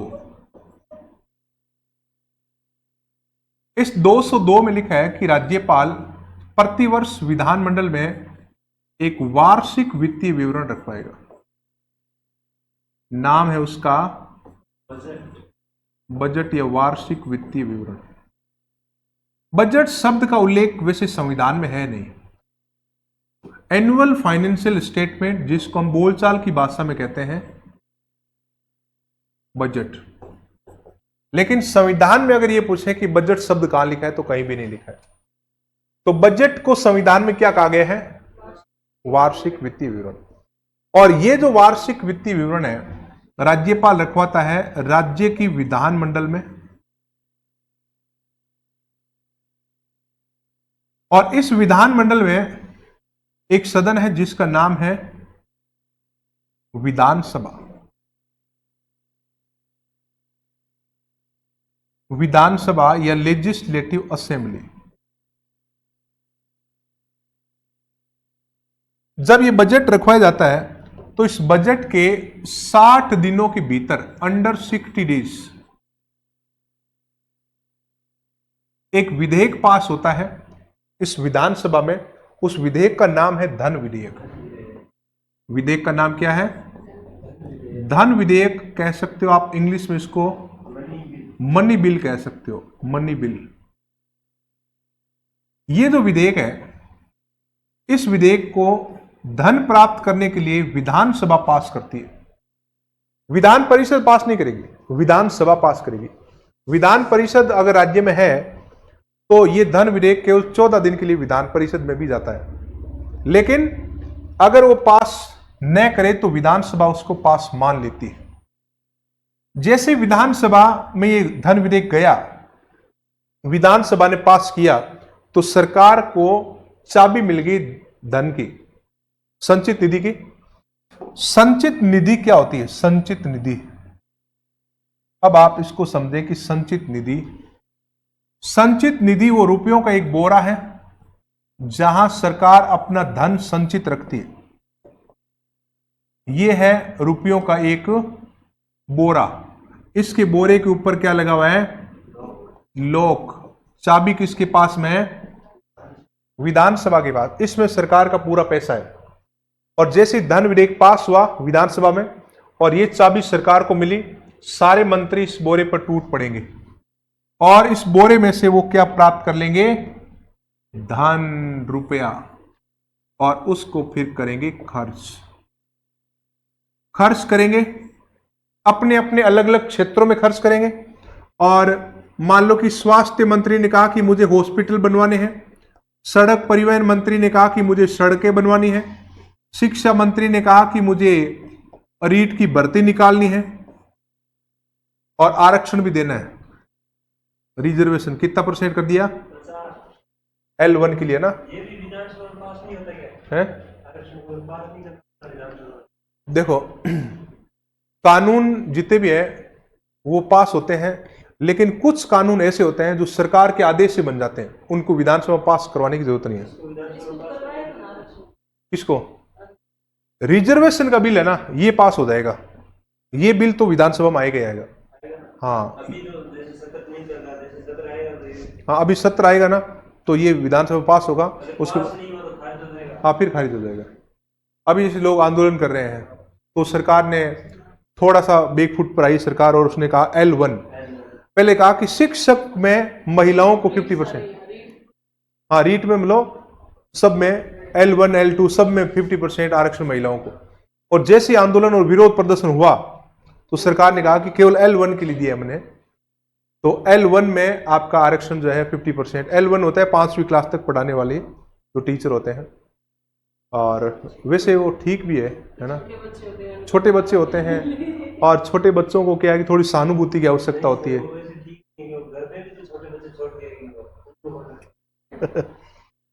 उनको वही रखेंगे, और कौन रखेगा, उनको घर वाले रखेंगे, हस्बैंड। चलिए अब आप देखिए, ये पैसा खर्च होने के बाद में इसकी ऑडिट होती है, ऑडिट। और ऑडिट कौन करता है? हमारे देश में CAG करती है, keg, controller and auditor general, नियंत्रक एवं महालेखा परीक्षक, इसके द्वारा ऑडिट किया जाता है। और फिर ये ऑडिट की एक रिपोर्ट तैयार करता है बारी बरकम, 1 साल की एक रिपोर्ट तैयार होती है। रिपोर्ट तैयार होने के बाद ये रिपोर्ट ये सौंपता है राज्यपाल को कि आपने बजट रखवाया था, ये लो पैसा खर्च होकर आ गया है, चेक कर लीजिए। राज्यपाल कहता है कि चाबी मैंने नहीं दी थी, चाबी विधानसभा ने दी थी, तो राज्यपाल इसको कहां रखवाएगा? विधानसभा में। विधानसभा में एक समिति होती है, लोक लेखा समिति, पब्लिक अकाउंट कमिटी, ये उस रिपोर्ट की बारीकी से जांच करती है। और इस लोक लेखा समिति का जो अध्यक्ष होता है वो हमेशा विपक्षी पार्टी का होता है, तो निष्पक्ष रूप से जांच करेगी और घोटालों को पकड़ेगी। भारत में जो CAG है, नियंत्रक मालिका परीक्षक, इसको भीमराव अंबेडकर ने कहा कि देश का सबसे ताकतवर अधिकारी है ये, मेरे हिसाब से। और ये एक कॉन्स्टिट्यूशनल बॉडी, संवैधानिक संस्था है, जिस पर नियंत्रण संविधान के अलावा किसी का नहीं है। एक बार कोई CAG बन गया, उसको हटाने की प्रक्रिया इतनी मुश्किल है, जैसे जज को हटाते हैं सुप्रीम कोर्ट के, वैसे इसको हटा सकते हैं। बहुत मुश्किल प्रक्रिया हटाने की, और संविधान उसको शक्तियां देता है और निष्पक्ष रूप से काम करता है। लेकिन कई बार सरकार भी इसका तोड़ निकाल लेती है। ये 6 वर्ष तक रहता है, इसका कार्यकाल 6 वर्ष या 65 वर्ष आयु तक है CAG का। गिरीश चंद्र मुर्मू का नाम सुना होगा आपने, अभी वो CAG है भारत के। चलिए उसके बाद में देखो, राज्यपाल की वित्तीय शक्ति में एक आकस्मिक निधि आती है।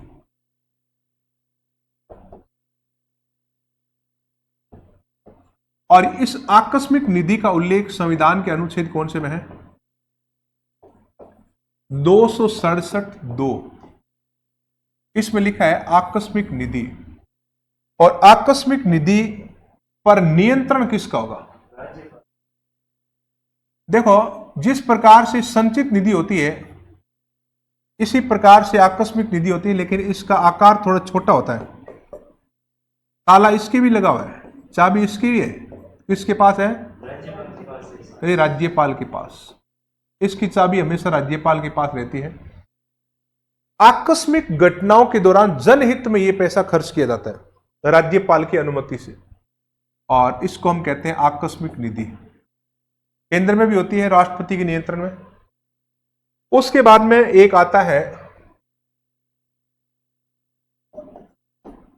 राज्य वित्त आयोग। राज्यपाल के द्वारा राज्य वित्त आयोग का गठन किया जाता है। अनुच्छेद कौन से में है? 243 आई है, वो आई।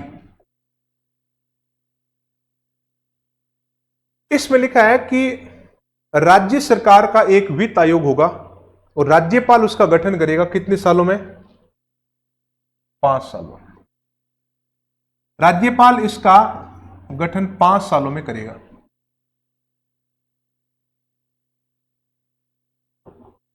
प्रत्येक 5 वर्ष में।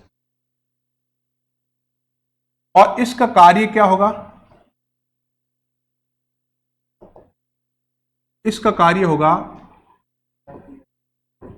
वित्तीय समीक्षा करना।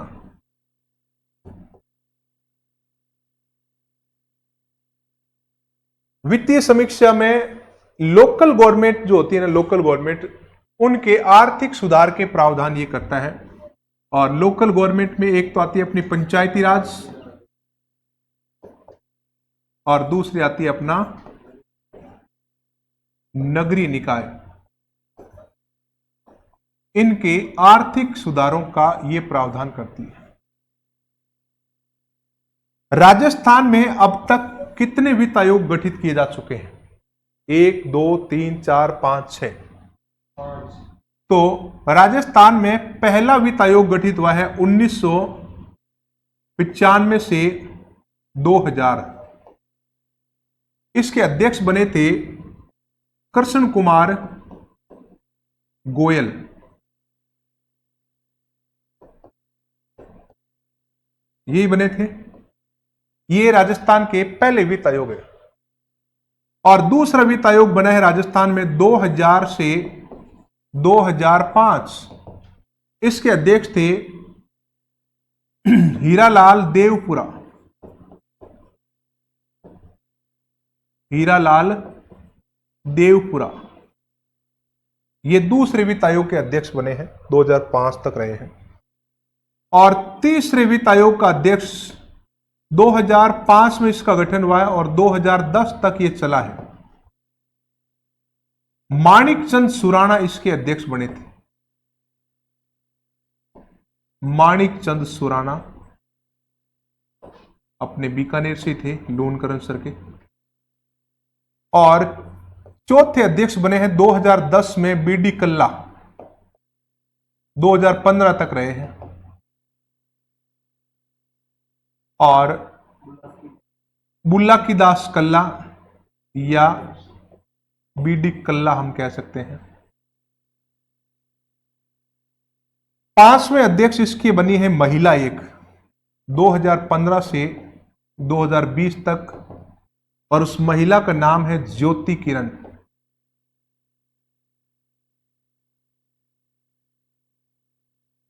ये एकमात्र महिला अध्यक्ष है वित्त आयोग की। और छठा वित्त आयोग अब तक है जो 2020 से 2025 तक है। और इसके जो अध्यक्ष है वो है प्रद्युमन सिंह।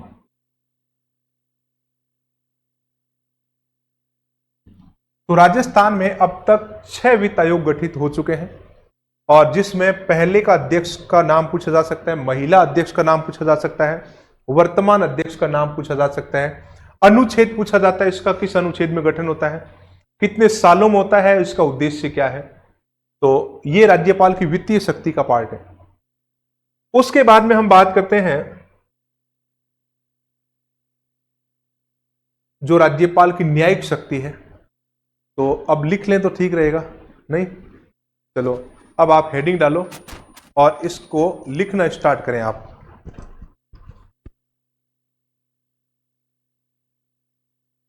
राज्यपाल अपना चल रहा था, राज्यपाल। आज राज्यपाल पूरा हो जाएगा, गवर्नर।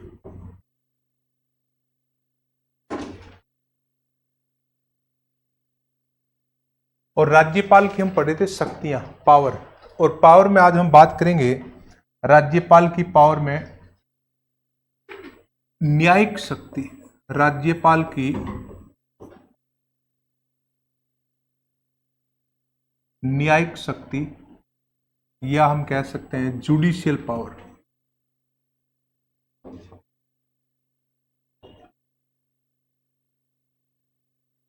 राज्यपाल की न्यायिक शक्ति। देखो, न्यायिक शक्ति में सबसे इंपॉर्टेंट जो क्वेश्चन आता है वो है क्षमादान शक्ति। राज्यपाल की कौन सी शक्ति? क्षमादान।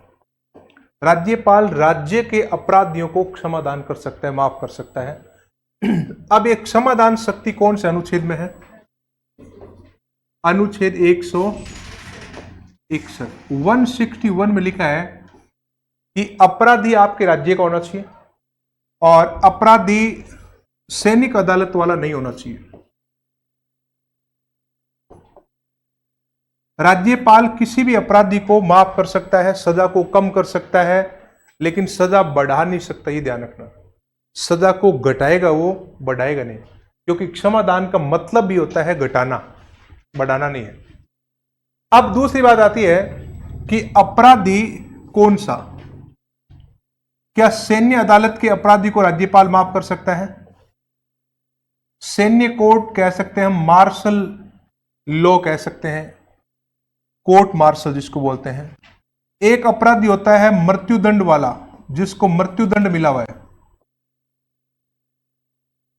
तो यहां पर आपको ध्यान रखना है कि राज्यपाल के पास में इसमें से एक शक्ति नहीं है। कौन सी नहीं है बताओ? सैन्य कोर्ट। ये शक्ति राज्यपाल के पास नहीं है, ये राज्यपाल के पास है। मृत्युदंड को राज्यपाल माफ कर सकता है। उसके बाद में यहां पर राष्ट्रपति को सलाह देता है राज्यपाल, किसके बारे में?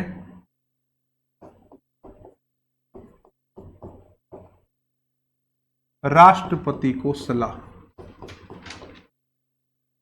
राज्य में न्यायाधीशों की नियुक्ति की जाती है।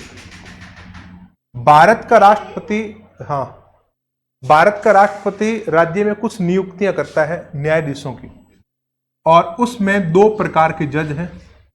एक है chief justice of high court और एक है जस्टिस ऑफ हाई कोर्ट। तो एक तो जज ये हो गया, एक जज हो गया justice of high court. Justice of high court का मतलब हो गया कि उच्च न्यायालय के अन्य न्यायाधीश, और चीफ जस्टिस का मतलब क्या हुआ? मुख्य न्यायाधीश, उच्च न्यायालय का मुख्य न्यायाधीश। अब इन दोनों प्रकार के जज की नियुक्ति कौन करता है? राष्ट्रपति। और राष्ट्रपति जब नियुक्ति करता है तो उसके लिए संविधान में अनुच्छेद आता है 217। 217 के अनुसार राज्यपाल राष्ट्रपति को इन न्यायाधीशों की नियुक्ति के बारे में सलाह देता है। बस इतना आपको ध्यान रखना है, नियुक्ति राष्ट्रपति करता है, सलाह राज्यपाल देगा। इसके अलावा भी सलाह होती है। राष्ट्रपति एक कॉलेजियम से सलाह लेता है, जो सुप्रीम कोर्ट के 5 जजों की टीम होती है जिसको कॉलेजियम बोलते हैं, उससे भी सलाह लेता है, और राज्यपाल से भी सलाह लेता है। उसके बाद में आता है एक अनुच्छेद, यहां पर एक होता है जिला जज,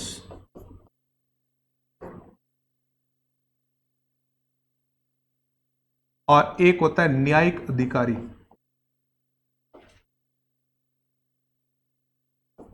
इन दोनों की नियुक्तियां राज्यपाल के द्वारा की जाती है। जिला जज की नियुक्ति के बारे में संविधान में अनुच्छेद जो लिखा हुआ है 233, और न्यायिक अधिकारियों के लिए अनुच्छेद कौन सा है? 234। इसमें लिखा हुआ है कि राज्यपाल न्यायिक अधिकारियों की नियुक्ति करे। न्यायिक अधिकारियों का नाम सुना होगा अपना, एक आरजेएस का एग्जाम होता है, आरपीएससी लेती है।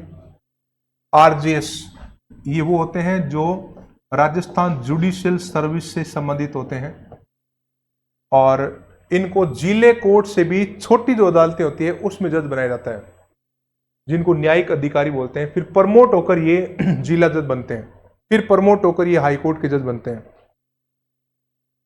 तो 233 में जिला न्यायाधीशों की नियुक्ति का प्रावधान है, जहां पर राज्यपाल के द्वारा नियुक्ति की जाती है। तो ये सारी जो शक्तियां हैं वो न्यायिक शक्तियों का पार्ट है। उसके बाद में हम बात करते हैं राज्यपाल की शक्ति, जिसको हम कहते हैं विवेक शक्ति। राज्यपाल की विवेक शक्ति या डिस्क्रेशनरी पावर।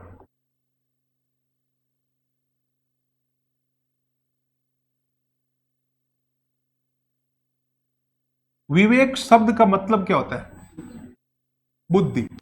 यानी कि कौन सा काम राज्यपाल अपनी बुद्धि से करेगा, वो सारे के सारे क्या है? विवेक शक्ति। अब ये बताइए कि अब तक राज्यपाल जो काम करा था वो बुद्धि से नहीं करा था, क्या वो बिना बुद्धि के कर रहा था? हाँ, मुख्यमंत्री और मंत्री परिषद की बुद्धि से कर रहा था। अब वो करेगा, वो खुद की बुद्धि से करेगा, उसको हम कहते हैं विवेक। संविधान में सबसे इंपॉर्टेंट जो क्वेश्चन बनता है विवेक शक्ति का, वो है कि इसका उल्लेख कहां मिलता है, तो आप कहेंगे अनुच्छेद 163। अनुच्छेद 163 में लिखा है कि राज्यपाल अपनी विवेक शक्ति को छोड़कर बाकी कार्य मंत्री परिषद की सलाह से करेगा। विवेक शक्ति को छोड़कर, इसका मतलब यह हुआ राज्यपाल को सलाह देने के लिए क्या होती है, मंत्री परिषद होती है, और इस मंत्री परिषद का हेड कौन होता है, मुख्यमंत्री या सीएम। और राज्यपाल के लिए यह अनुच्छेद कहता है कि मंत्री परिषद ने आपको जो सलाह दी है उसमें इस शक्ति को तो आप खुद इस्तेमाल करना, बाकी शक्तियां इसकी सलाह से करना। अब संविधान ने इसको पूरी तरह से डिफाइन नहीं किया है कि विवेक शक्ति में कौन कौन सा पार्ट शामिल होगा, और ये डिफाइन न होने के कारण राज्यपाल जो है कई बार ऐसी चीजों को भी विवेक शक्ति मान लेता है जो जरूरी नहीं है, जो राज्य के हितों से संबंधित है, जहां मुख्यमंत्री की पावर होती है। ये वहां पर होता है जब केंद्र में सरकार किसी पार्टी की होती है और राज्य में दूसरी पार्टी की होती है। जैसे बंगाल में तृणमूल कांग्रेस है, विपक्ष वाली है, केंद्र में बीजेपी की सरकार है, तो दोनों के बीच में हमेशा टकराव रहता है। ऐसी कंडीशन में केंद्र सरकार राज्यपाल को इशारा करेगी कि थोड़ा परेशान करो ममता को, तो वहां पर वो विवेक शक्ति का इस्तेमाल कर लेता है। तो लेकिन यहां परेशान करने वाली बात नहीं है, यहां पर बात है कि राज्यपाल देश की एकता और अखंडता को बनाए रखने के लिए बहुत ही महत्वपूर्ण पद है। इसलिए कोई ऐसा कानून जो देश से जुड़ा हुआ है उसको रोकने के लिए है। ये मिसयूज होता है, ये एक अलग बात है। अब इसमें हम बात करते हैं कि कौन कौन से प्रावधान शामिल है। देखो, विवेक से कौन कौन से काम करेगा।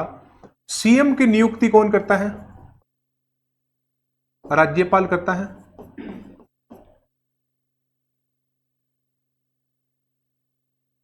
लेकिन ये जो नियुक्ति है ये राज्यपाल करता है विधानसभा में बहुमत दल के नेता के रूप में। सीएम की राज्यपाल द्वारा नियुक्ति।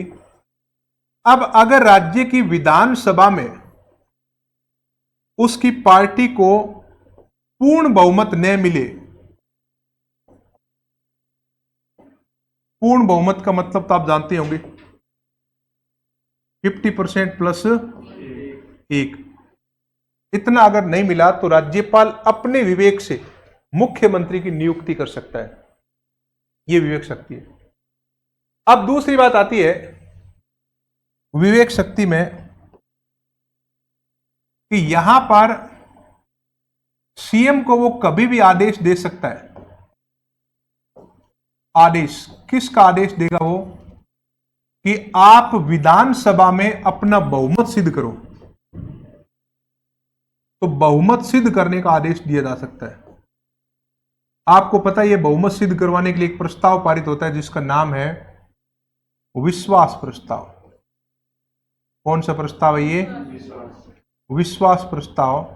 और यह विश्वास प्रस्ताव मुख्यमंत्री की नियुक्ति के बाद में विधानसभा में पास होता है। विश्वास प्रस्ताव अगर वो पास नहीं होता है तो उसको पद छोड़ना पड़ता है। इस विश्वास प्रस्ताव से यह पता लगता है कि उसके समर्थन में बहुमत है, और बहुमत का मतलब क्या होता है, 50% प्लस 1, इसको बोलते हैं बहुमत। और इसको जांचने के लिए प्रस्ताव विधानसभा में पास किया जाता है। अगर मुख्यमंत्री यह कह दे कि मेरा बहुमत पूरा है और मैं किसी प्रकार का विश्वास प्रस्ताव पारित नहीं करूंगा, तो राज्यपाल ऐसे मुख्यमंत्री को बर्खास्त कर सकता है। अगर उसका विश्वास प्रस्ताव पारित नहीं हुआ, मान लो कि यहां पर विश्वास प्रस्ताव पारित नहीं हुआ तो अविश्वास है उसका। देखो, वो उसको कहेगा कि आप विश्वास प्रस्ताव पारित करो। अगर पारित हो गया तो ये समर्थन में है, इतने लोग उसके समर्थन में है, इसका मतलब उसको सत्ता मिल गई। लेकिन नहीं हुआ तो यह प्रूव हो गया कि इसका समर्थन है ही नहीं। ऐसी कंडीशन में अगर मुख्यमंत्री पद नहीं छोड़े तो राज्यपाल उसको बर्खास्त कर सकता है, मुख्यमंत्री को। तो यहां पर आपको यह ध्यान रखना है कि राज्यपाल के पास ये पावर है कि सीएम को बर्खास्त कर सकता है वो।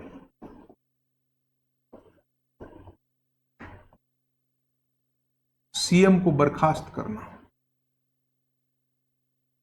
एक बात आपको ध्यान रखना है कि प्रधानमंत्री कभी भी किसी राज्य के मुख्यमंत्री को बर्खास्त नहीं कर सकता। बर्खास्त करने की पावर यहां पर केवल और केवल राज्यपाल के पास में है, और बर्खास्त कुछ कंडीशन में किया जाता है। अगर सरकार अल्पमत में आ जाए,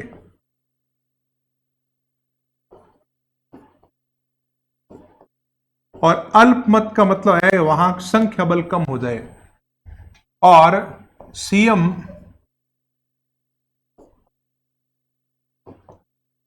भ्रष्टाचार प्रमाणित हो जाए, तो भी उसको बर्खास्त किया जा सकता है। अगर अल्पमत वाली सरकार यानी कि सीएम त्यागपत्र न दे, अल्पमत में है और त्यागपत्र नहीं दे रहा है, तो उसको राज्यपाल बर्खास्त कर सकता है। तो मुख्यमंत्री को राज्यपाल ही बर्खास्त करता है, ये ध्यान रखना है। अब देखो, अगर मुख्यमंत्री ने त्यागपत्र दे दिया तो सरकार भंग हो जाएगी, राज्य की सरकार गिर जाएगी। ऐसी कंडीशन में नई सरकार बनने तक सरकार को कौन चलाएगा, राज्य की व्यवस्था कैसे चलेगी? यहां पर आपको सोचना है कि राज्य की जो सरकार और व्यवस्था चलती है वो राज्यपाल भी चला सकता है। राज्यपाल के पास भी ये पावर है कि वो सरकार को चला सकता है। केंद्र में राष्ट्रपति के पास ये पावर नहीं है कि वो सरकार को चला दे। बिना प्रधानमंत्री केंद्र में सरकार नहीं चल सकती, और बिना मुख्यमंत्री राज्य में सरकार चल सकती है, वो राज्यपाल चलाता है। वो इसलिए है कि राज्यपाल के पास एक शक्ति है जिसको हम विवेक शक्ति बोलते हैं। राष्ट्रपति के पास विवेक शक्ति नहीं है, इसलिए राष्ट्रपति मजबूर है कि वो प्रधानमंत्री को पास में रखेगा ही रखेगा। अगर सरकार केंद्र में गिर जाती है, ध्यान से सुनना, अगर प्रधानमंत्री त्यागपत्र दे दे, प्रधानमंत्री की सरकार केंद्र में गिर जाए, ऐसी कंडीशन में नई सरकार आने तक राष्ट्रपति पुराने वाले प्रधानमंत्री को कहेगा कि यहीं पर रुको, वो आए तब जाना, तब तक आप ही मुझे सलाह देते रहो। ये प्रक्रिया होती है केंद्र में। इसलिए केंद्र में राष्ट्रपति शासन का कोई प्रावधान नहीं है। राज्यों में क्या होता है, मुख्यमंत्री को घर भेज दिया, बर्खास्त हो गया, ऐसी कंडीशन में राष्ट्रपति शासन लग जाता है, अनुच्छेद 356। और राष्ट्रपति शासन जब लगता है तो सरकार राज्यपाल चलाता है राष्ट्रपति के निर्देशन में। उस समय ना तो मुख्यमंत्री होता है ना कोई मंत्री होता है। मुख्य सचिव जो होता है राज्य का, वो मुख्यमंत्री की जगह आ जाता है और राज्यपाल को सलाह देने का काम करता है। प्रत्येक विभाग में जो मंत्री थे वो तो चले गए, लेकिन उन विभागों में सचिव बैठे, वो मंत्रियों की जगह मतलब मंत्रियों के समान काम करने लग जाते हैं। तो ऐसी व्यवस्था होती है जहां राज्यपाल के अंडर में चलती है। उसके बाद में हम बात करते हैं कि विधेयकों पर स्वीकृति देता है राज्यपाल।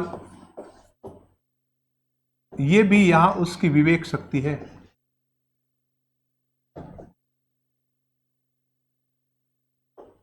विधेयकों पर स्वीकृति, देखो, विधेयकों पर स्वीकृति देना विवेक शक्ति नहीं है। विधेयकों पर रोक लगाना, स्वीकृति पर रोक लगाना, यह विवेक शक्ति है।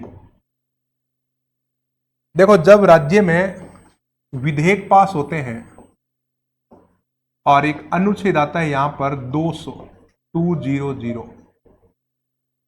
इस 200 में लिखा है कि राज्य में विधानसभा जो विधेयक को पास करेगी, इस विधेयक पर राज्यपाल के हस्ताक्षर होने जरूरी है। और राज्यपाल अगर हस्ताक्षर कर देगा तो यह विधेयक बन जाएगा, अधिनियम या एक्ट बन जाएगा। और जब राज्यपाल के पास ये विधेयक गया, कहां से गया? विधानसभा में पारित होकर।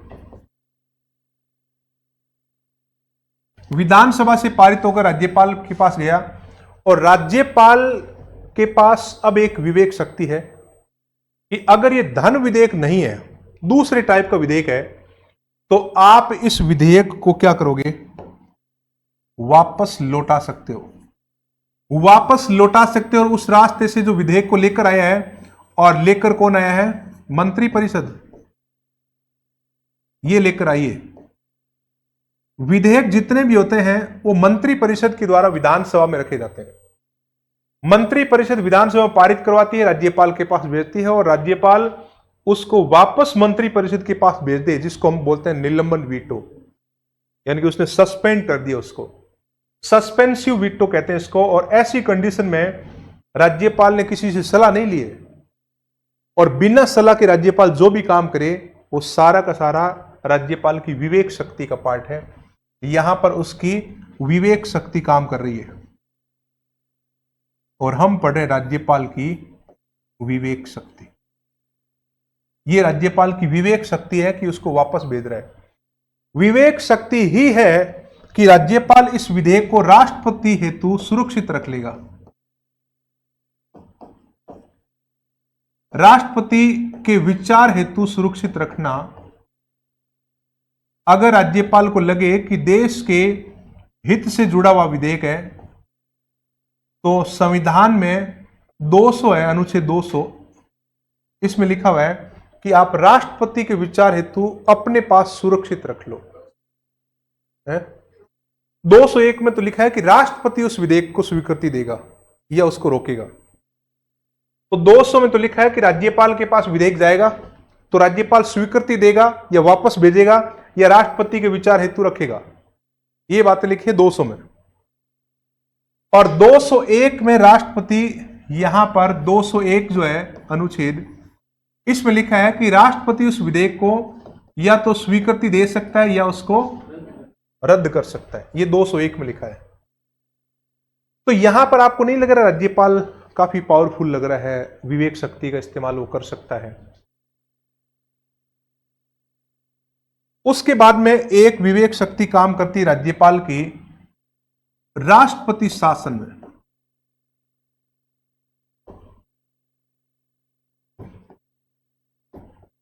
राष्ट्रपति शासन, प्रेसिडेंट रूल, अनुच्छेद कौन से में है, 356। अनुच्छेद 356 में लिखा है कि अगर राज्यपाल राष्ट्रपति को सलाह दे दे, राज्यपाल सलाह किसको देगा, राष्ट्रपति को, और सलाह क्या देगा कि इस राज्य में, जिस राज्य में मैं बैठा हूं, इस राज्य में संवैधानिक तंत्र फेल हो चुका है। अगर राज्यपाल लिख कर दे दे तो राष्ट्रपति राज्यपाल की मानेगा, और राज्यपाल को अगर लगे कि वास्तव में ही इस राज्य में संवैधानिक तंत्र फेल हो चुका है, संवैधानिक तंत्र विफल बोलते हैं इसको, ऐसी कंडीशन में यहां पर जो लगता है उसको हम बोलते हैं राष्ट्रपति शासन। यहां भी राज्यपाल की कहीं ना कहीं विवेक शक्ति काम कर रही है। यहां राष्ट्रपति को जब राज्यपाल सलाह देता है तो किसी से पूछ नहीं रहा है, बिना पूछे सलाह दे रहा है। तो जो बिना पूछे राज्यपाल काम करे, बिना सलाह के काम करे, उन सब को हम क्या कहेंगे, विवेक शक्ति। तो ये थी राज्यपाल की विवेक शक्ति और राज्यपाल की शक्तियां। और अब हम एक छोटी सी बात और कर लेते हैं, राजस्थान में राज्यपालों से संबंधित।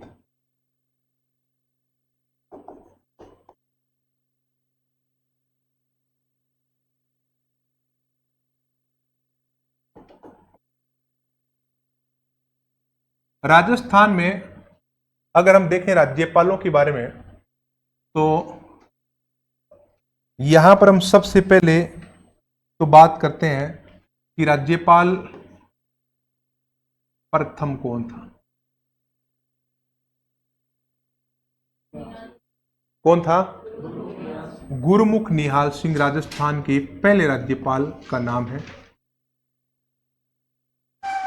गुरमुख निहाल सिंह के बारे में आता है कि सबसे लंबा कार्यकाल इन्हीं का था। ये बने थे 1956 में, और 62 तक इस पद पर रहे, इसलिए कहते हैं कि इनका कार्यकाल सबसे लंबा था। तो सबसे लंबे कार्यकाल वाले राज्यपाल कहलाते हैं गुरमुख नियाज़। यहां पर एक राज्यपाल का नाम आता है जो सरदार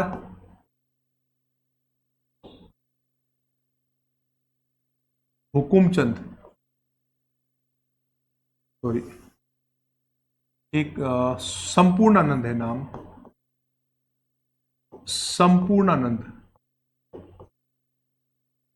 ये संपूर्णानंद राजस्थान के दूसरे राज्यपाल कहलाते हैं, दूसरे या आप कह सकते हो द्वितीय राज्यपाल। इनकी खास विशेषता यह है, इनके टाइम में ये 1962 से लेकर 67 तक रहे हैं और इनके टाइम में राजस्थान का पहला राष्ट्रपति शासन लगा है। 1967 में, मार्च 1967 में प्रथम राष्ट्रपति शासन अगर लगा है तो इनके समय लगा है। देखो क्यों लगा था, क्योंकि चौथी विधानसभा थी और बहुमत नहीं मिला इसको, और बहुमत न मिलने के कारण राष्ट्रपति शासन की नौबत आ गई थी। उसके बाद में यहां अगर पूछ लें कि राजस्थान में ऐसे राज्यपालों का नाम बताइए जिन्होंने पद से दिया था त्याग पत्र, तो पद से त्याग पत्र देने वाले राज्यपाल पहले कौन थे? सरदार जोगेंद्र सिंह। कब दिया था? सरदार जोगेंद्र सिंह 1977 त्याग पत्र देने वाले राजस्थान के पहले राज्यपाल हैं।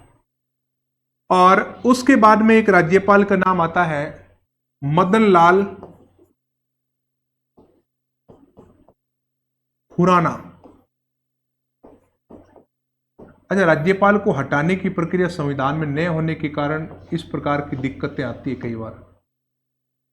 2004 में मदन लाल खुराना ने पद से त्याग पत्र दिया था। गौर करें, 2004 में सत्ता परिवर्तन हुआ है, मनमोहन सिंह प्रधानमंत्री बने हैं और 1977 में सत्ता परिवर्तन हुआ था। सरदार जोगेंद्र सिंह जब राज्यपाल थे उससे पहले इंदिरा गांधी की गवर्नमेंट थी और केंद्र में मोरारजी देसाई की गवर्नमेंट बनी। तो मोरारजी देसाई की सरकार ने इंदिरा गांधी के द्वारा जितने भी अपॉइंटेड गवर्नर थे उन सबको बोला कि लाओ त्याग पत्र लाइए, त्याग पत्र लाइए, और जोगेंद्र सिंह ने त्याग पत्र दिया था। उसके बाद में इंदिरा गांधी जब प्रधानमंत्री बनी तो इसने भी कई जो है बीजेपी शासित और जनता पार्टी वाले राज्यपालों को हटाया था। हाँ, पहले हटा देते हैं। देखो, त्याग पत्र होता है वो बीच में होता है, कार्यकाल पूरा हुआ नहीं उससे पहले उनको हटा दिया गया। उसके बाद में यहां पर कांग्रेस ने फिर बदला लिया। उसके बाद में आप देखो बीजेपी ने बदला लिया। राजस्थान में एक राज्यपाल थी मार्गरेट अलवा, है ना। ये बदला किसका है? 2004 में मदन लाल खुराना। मार्गरेट अलवा जो थी ये कब हटी थी? 2012 में। मार्गरेट अलवा 2012 से ये 14 में हटी है मार्गरेट अलवा, और बीजेपी ने इसको हटाया है। कांग्रेस की ओर से अपॉइंट हुई थी 12 में और 14 में इसको हटा दिया था जब मोदी पीएम बने थे। मोदी ने सभी राज्यपालों को बोला कि लाओ त्याग पत्र, आपके अच्छे दिन समाप्त हो चुके हैं। अच्छा, ये वो राज्यपाल है जिनको त्याग पत्र देना पड़ा सत्ता परिवर्तन के कारण। केंद्र में सरकार बदलते ही राज्यपालों को बदल दिया जाता है और उस समय राजस्थान में ये राज्यपाल जो है वो चपेट में आए थे, मदन लाल खुराना। उसके बाद में आता है कि राजस्थान में अब तक कितनी महिलाएं राज्यपाल बनी है? महिलाएं 1 2 3 4 5 6। महिलाओं की जब हम बात करते हैं तो राजस्थान में अब तक 3 महिलाएं राज्यपाल बन चुकी है। कितनी महिलाएं? 3। बताओ पहली कौन सी थी और तीसरी? पहली महिला राज्यपाल है राजस्थान में प्रतिभा पाटिल, और प्रतिभा पाटिल बनी है 2004 से 7 तक रही है, और 2007 में प्रतिभा पाटिल देश की पहली महिला राष्ट्रपति बनी थी। उससे पहले राजस्थान की राज्यपाल थी। और दूसरी महिला का नाम यहां पर आता है प्रभा राव। ये 2010 में कुछ समय तक रही थी, पद पर निधन हो गया था। और तीसरी महिला का नाम आता है मार्गरेट अल्वा, और मार्गरेट अल्वा 2012 से 14 तक रही है। तो ये 3 महिलाएं राजस्थान में अब तक राज्यपाल बन चुकी है। और अब आपको यह ध्यान रखना है कि राजस्थान की महिला राज्यपाल प्रतिभा पाटिल, तो भारत में पहली महिला राज्यपाल कौन? क्वेश्चन सिंपल एकदम। भारत में पहली महिला की जब हम बात करते हैं कि कौन थी, सरोजनी नायडू। गुड। कौन से राज्य की बनी थी सरोजनी नायडू? Very good. उत्तर प्रदेश की बनी थी।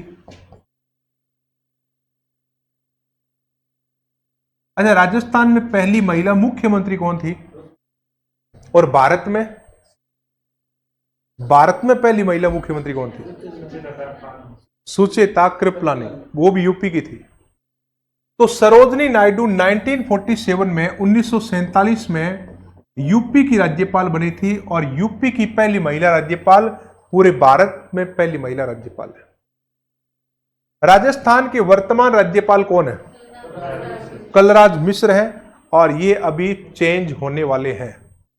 अभी नए राज्यपाल नियुक्त होने वाले हैं।